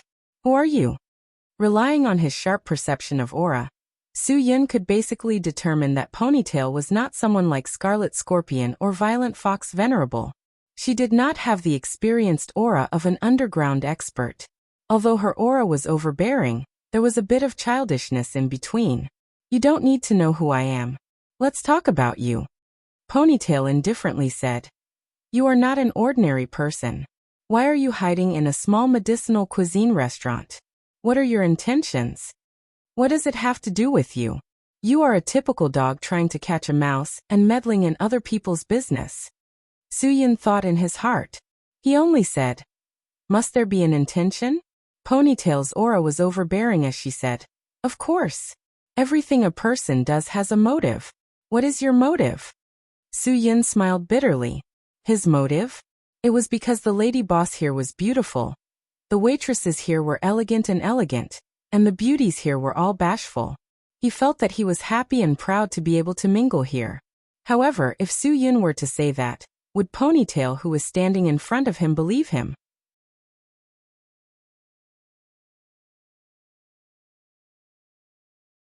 Chapter 109. Ponytail's eyes suddenly shot towards Su-Yun like lightning. With an imposing manner she reprimanded. If you're looking for trouble, then don't blame me for being merciless. Su-Yun naturally felt the sudden burst of biting cold aura from Ponytail's body. His eyes flashed with a trace of disbelief. This girl's ability was not small. Just by sensing her aura, Su-Yun could determine that her strength was at least on par with a fully recovered Cho-Yun, a first-class expert. Su-Yun's mouth revealed a trace of a smile.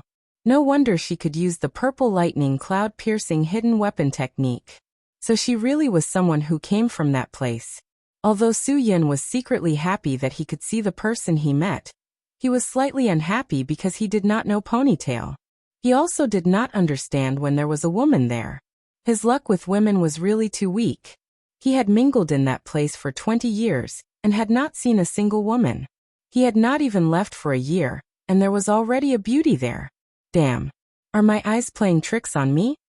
Su-Yun thought to himself. He was suddenly at a loss. It was impossible for the dragon's fury to have a woman. Could it be that he was mistaken? After returning to his senses, Su-Yun's body suddenly emitted a faint layer of chi to protect his body. He vigilantly looked at Ponytail. Ponytail saw that the person opposite her was staring at her. His face was constantly changing between red and white. She was puzzled by his reaction. When Su-Yun looked at her with vigilance, she quickly put away her disloyalty and attacked Su-Yun with all her strength. Su-Yun slightly leaned to the side. Ponytail's fierce punch directly hit empty air. However, she nimbly turned around and swept out a whip kick. Su-Yun subconsciously reached out to block it. Although Ponytail's back revealed a huge flaw, he did not make a move. The ponytailed woman was shocked. Her kick, which was filled with inner force, was blocked so easily by this person. She was flabbergasted. It was as if she had kicked cotton. Although the force of her kick was filled with inner force, it was as if it had been neutralized. Who was the opponent? Ponytail clearly didn't even dare to think that his opponent's cultivation level was higher than his, and much higher at that. Young people who had just stepped into the ranks of the top experts would have the feeling that they were the most powerful in the world. Their abundant inner strength would make them feel that they were invincible. However, this feeling would vanish like smoke in thin air when they encountered a true super expert. Back in the day, Su-Yun also had a period of time where he did not know the immensity of heaven and earth. When he was 18 years old, he had just become a first-class expert, and at that time he also thought that he was invincible. However, his master, Wang Yi, soon made him realize how insignificant he was. Su-Yun, who had accepted a mission for the first time, almost lost his life. It was clear that Ponytail was the same as Su-Yun back in the day. She completely believed that she could shoulder any heavy responsibility, but only after taking action did she realize how insignificant she was. Su-Yun's feet suddenly took exquisite steps, and his figure disappeared in front of Ponytail in the blink of an eye. Ponytail was greatly alarmed, but before she could react, Su-Yun's voice rang out from behind her ear. "You can't beat me." Ponytail quickly turned around and punched out, but Su-Yun only left behind an afterimage, and once again disappeared in front of her. Shock. Ponytail had never encountered an opponent that made her completely unable to retaliate. In the face of an overwhelming disadvantage, she was simply powerless to reverse the situation. This was her first mission, and she had made ample preparations to face Scarlet Scorpion. However, no matter how powerful Scarlet Scorpion was, he was still only a first-rate expert. Now, she was very clear that her opponent was definitely a super expert that surpassed first-rate experts. Ah! Ponytail suddenly cried out in alarm, and her two arms were suddenly bound behind her back. No matter how she struggled, she couldn't escape the fate of being subdued by Su-Yun. Su-Yun chuckled and pushed Ponytail away, his face still calm. "I already said that you've lost. Tell me who you are and I won't kill you." Ponytail sneered. "In your dreams." As soon as her voice fell, she once again leaned forward. Even though she clearly knew that she had no chance of winning, she still resolutely chose to contend against him. She would rather choose to die in battle than reveal half a word of her identity. The strength that a person could erupt with in a desperate situation was indeed extraordinary. Su-Yun didn't dare to underestimate her, and seriously faced Ponytail's earth-shattering palms that repeatedly attacked him. Ponytail's figure moved like a swimming dragon, and her two palms flipped like an eagle. Piercing, stabbing, chopping, lifting, horizontal, crashing, and clasping. Every move was a killing move that wanted to take a person's life. The biting cold aura emitted from her body suddenly exploded with endless killing intent. The seemingly pure and sunny girl suddenly became frightening and chilling. Swimming Dragon 8 trigrams palm. Soo-Yun was shocked. She actually used this set of palm techniques. Swimming Dragon 8 trigrams palm was a palm technique that was famous for its 2 fists and unpredictable footwork. The palm technique was 4 corners and 8 directions, crisscrossing each other, just like the 8 trigrams of the Book of Changes. This kind of palm technique required the integration of martial arts and internal strength. If one didn't have a good foundation of internal strength, it would be impossible to obtain the essence of this palm technique. Soo-Yun wasn't shocked because Ponytail could use this set of palm techniques, but because this set of palm techniques was one of Yinlong's major homework when he was still alive. However, even if Ponytail used all her strength, she still couldn't shake Soo-Yun at all. After all, the difference in strength was obvious. Even if she could hit Soo-Yun now, it would be difficult for her to really hurt him with his vital energy protecting his body. Soo-Yun was as fast as lightning. His hands were like iron pliers that grabbed Ponytail's palms and directly pressed her against the thick tree trunk behind her. Ponytail's originally fierce aura collapsed in an instant. Soo-Yun's speechless majesty had forcibly extinguished all her anger. No matter how she struggled, she couldn't break free. Soo-Yun's face slowly pressed down, and the tip of his nose was almost touching Ponytail's nose. Swimming Dragon 8 trigrams palm technique is not bad, but unfortunately, you're still a little inexperienced. Ponytail was shocked. How did this person know the name of her palm technique? The outside world called this set of palm technique Swimming Dragon 8 trigrams palm. Only in Dragon's Fury did it have this name. The palm technique had been improved by many masters of the Supreme Power Realm for decades, and it was definitely not recognized by ordinary people. How did you know? Ponytail's eyes were more murderous than before. 3 forms, 3 forces, 3 spaces, 3 close, 3 circles, 3 tops, 3 wraps, and 3 sensitivity. Soo-Yun understated the 8 elements of Swimming Dragon 8 trigrams palm. You only understood the first 6 points, but you didn't understand the last 2. Ponytail's eyes flashed with surprise. You. Who the hell are you? The 3 wraps are to wrap the chi, the shoulders, and the elbows. The 3 sensitivity are to be sensitive to the heart, eyes, and palms. Soo-Yun didn't answer Ponytail's question. He continued to talk to himself. If you can't do it, then you might as well give up this set of palm technique. If you can't do it, then give up. Ponytail was surprised. The person in front of her actually said the same thing as the master of the Supreme Power Realm. Wang Yi. TSK, TSK, TSK, it smells so good. Soo-Yun sniffed and couldn't help but praise. There was a type of woman who had a very special body fragrance, which made people feel special when they smelled it. Obviously, the woman in front of him was this type. Ponytail was shocked. Facing this man who almost put his mouth on hers, she was furious. This person actually had the intention to be frivolous in the middle of a fierce battle. Ponytail suddenly thought of something and directly raised her knee. F***CK. Soo-Yun was so pleased with himself that he was ruthlessly hit. This was no joke. If it weren't for his true chi protecting his body, he might have died. This damn girl was so immoral. He didn't do anything to her, so why did she have to be so ruthless? Ponytail took the opportunity to break free from Soo-Yun's control. Now she only had one way to go, and that was to escape, because she was simply no match for the person in front of her. Suddenly, all the street lights went out. Soo-Yun knew that it was past midnight. Taking advantage of the darkness, Ponytail directly jumped into the air. She already regretted acting on her own.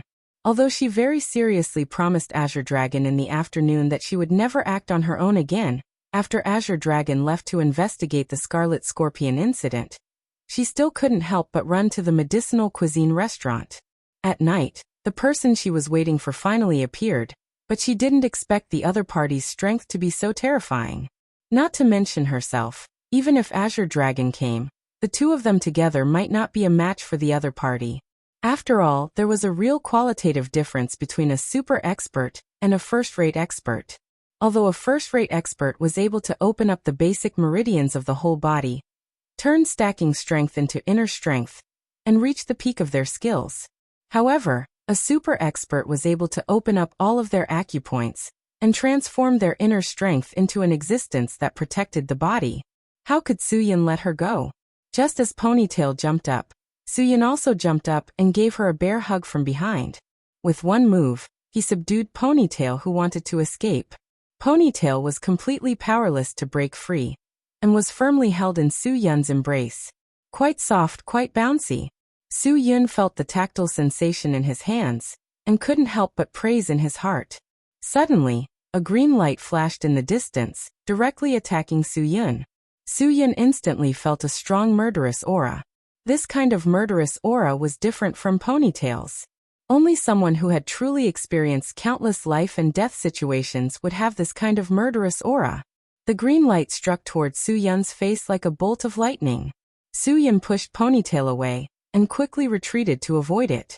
He wasn't stupid enough to take that attack head-on. After all, a dagger that could emit such a luster in the almost complete darkness of the night was definitely not an ordinary cold weapon. And someone who could accurately strike an opponent in the night was definitely not an ordinary expert. Suyin was very sure that this guy's skills were even better than Scarlet Scorpion's. The figure in the darkness was tall and sturdy, and the dagger in his hand rippled with a green light under the faint night light. Suyun's heart trembled. How could he not recognize this dagger? It was the king of cold weapons, Short Blade Autumn Water. The tall and sturdy youth who had just used all his strength to assassinate Suyin didn't give Suyin the slightest chance to catch his breath, and immediately followed up with another stab. What a good Yama thrust! Suyin exclaimed in his heart and quickly dodged. Even if he had true chi protecting his body, if he was hit by this move, he would only be able to lie on the ground. Seeing the chaotic battle, Cho Yun suddenly rushed out from the second floor of the medicinal cuisine house. The cold light of the dragon abyss in her hand streaked across the night sky, and a lone swallow flying double move directly blocked that dagger's quick and violent stab.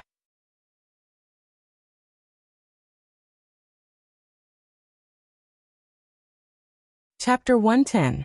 Cho Yun stood in front of Suyun with a murderous aura. The two people in the darkness didn't seem to have anticipated this sudden turn of events. Ponytail, who had just been rescued, thought that with the two of them working together, they would be able to escape this calamity. But now someone had suddenly appeared who could block Azure Dragon's Yama thrust. If the other party was a combination of a super expert and a first-rate expert, then the two of them would only lose their lives here. They wouldn't even have the chance to escape. Ponytail's heart was filled with endless regret. She really shouldn't have ignored Azure Dragon's advice. Now that she had caused such a big trouble, she even implicated Azure Dragon. If anything unexpected happened, she wouldn't be able to absolve herself of her sins even if she died. The dagger-wielding youth was similarly shocked. He knew very well that someone who could dodge and block his full power attack was definitely not a simple opponent. Immediately think of a way to leave Hudong City. The youth said softly to Ponytail, "I will do my best to delay them." Although his voice wasn't loud, it was filled with an irresistible majesty. He didn't think that his new partner would cause such a big mess on her first mission. He had repeatedly told her not to act rashly in the afternoon, and that the two of them would work together to kill Scarlet Scorpion after he found out about it. But who would have thought that before they could find Scarlet Scorpion, they would first encounter two other experts, and each of them was so powerful and domineering. "You're no match for them alone." Ponytail refused. "If we're leaving together." Cho Yun coldly said, "None of you can leave." When it came to nervousness, who could compare to Cho Yun? Two first-rate experts had mysteriously appeared at the entrance of the medicinal cuisine house. Who knew if they were in cahoots with Scarlet Scorpion?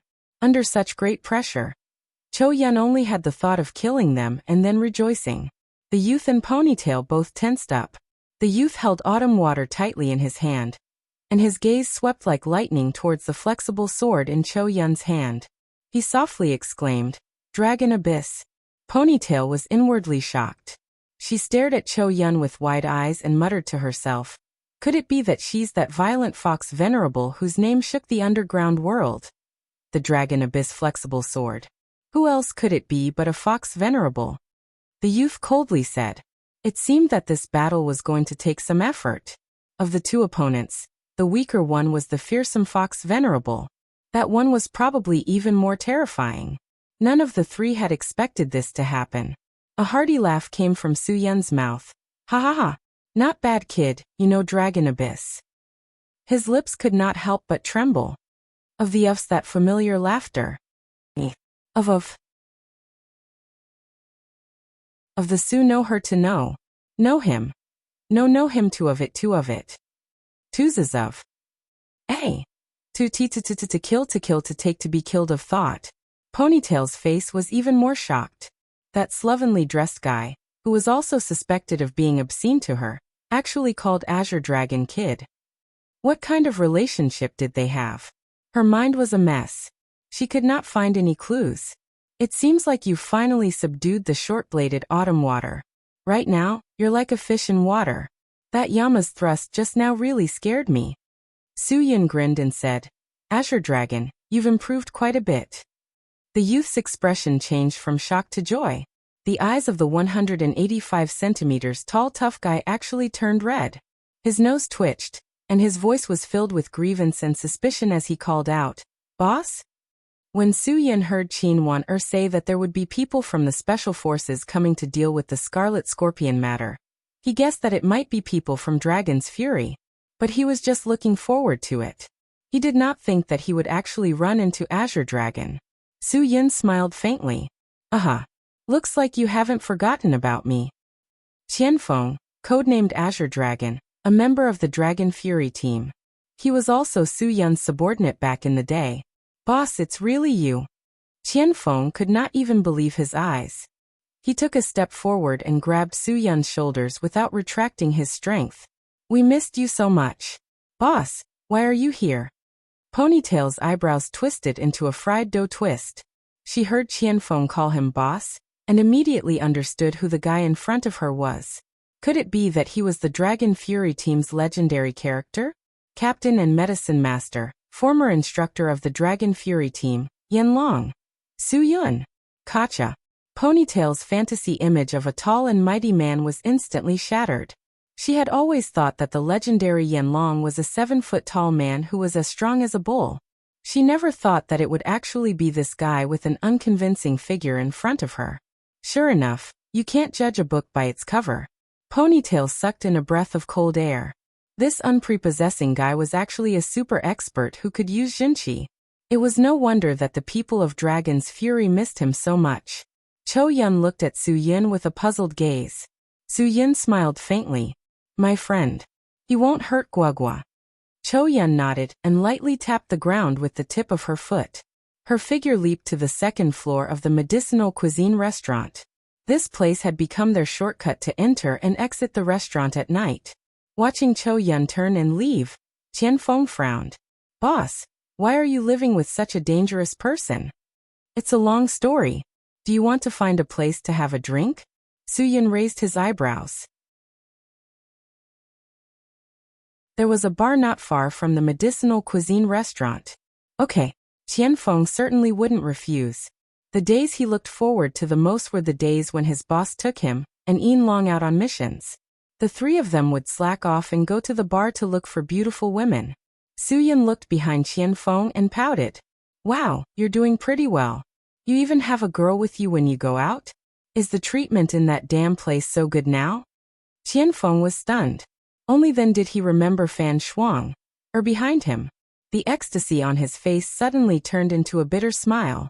"Boss, she's Dragon's Fury's newcomer, Fan Shuang, because Fan Shuang, had taken over Yanlong's title, and Yanlong had died for Su Yun. Qianfeng didn't dare to mention Yanlong's title. He was afraid that Su Yun would miss his lost brother. Qianfeng knew very well that the reason Su Yun left Dragon's Fury was because he couldn't resolve the inner demons caused by Yanlong's death. Every time Su Yun's inner demons flared up, he wouldn't recognize anyone. Only Wang Yi could subdue him. "You're Yin Long, right?" Su Yun smiled and said calmly. Qian Feng was shocked. He still remembered the last time someone mentioned Yin Long. Su Yun's inner demons flared up, and he almost made an irreparable mistake. If it weren't for that incident, he wouldn't have left Dragon's Fury and come to this place. Fan Shuang. Er's eyebrows didn't loosen and she didn't deny it. "Yes, I mean Long," Su Yun chuckled. Since the battle with Scarlet Scorpion, the inner demons hadn't destroyed him. Instead, they had helped him break through his mental state. He was no longer the same person he was a year ago. He wouldn't be angry because of Yin Long's matter. "Don't talk nonsense." Qian Feng turned around and scolded Fan Shuang. Fan Shuang. Was stunned, completely confused. "It's okay. I'm fine now." Su Yun smiled. "Let's go. Since you're a member of Dragon's Fury, it's impossible that you can't drink, right? Let's go together." Fan Shuang frowned. Why was this legendary captain the same as Azure Dragon? She couldn't stand men who drank. Qian Feng didn't know how many times he had dreamed of this day. Excitement was written all over his face. "Let's go. Boss, I've missed you so much. Let's drink until we're drunk tonight." Azure Dragon. Fan Shuang suddenly reminded him. "Don't forget what we're here for." Qian Feng was a little unhappy and he argued. "Of course I know, but boss asked me to drink with him. How can I not listen?" Fan Shuang snorted coldly. "Qian Feng, you'd better understand what an order is. I only know that the person who arranged this mission is Instructor Shadow Dragon." "He's nothing." Qian Feng spat. If boss hadn't left, he wouldn't have been able to become Dragon's Fury's instructor. Su Yun smiled. Could it be that after a year, Shadow Dragon still couldn't convince everyone? "Let me tell you, Fan Shuang, whether you're a newcomer or not, Dragon's Fury's boss will always be Yin Long, even if he did leave." Qian Feng was full of spirit. "But as long as he's alive, no one else has the right to command me." Fan Shuang didn't expect Qian Feng to be so unreasonable. Her face was red with anger. "You're twisting words. You keep calling him boss, but he's no longer a member of Dragon's Fury. You have no obligation to listen to him.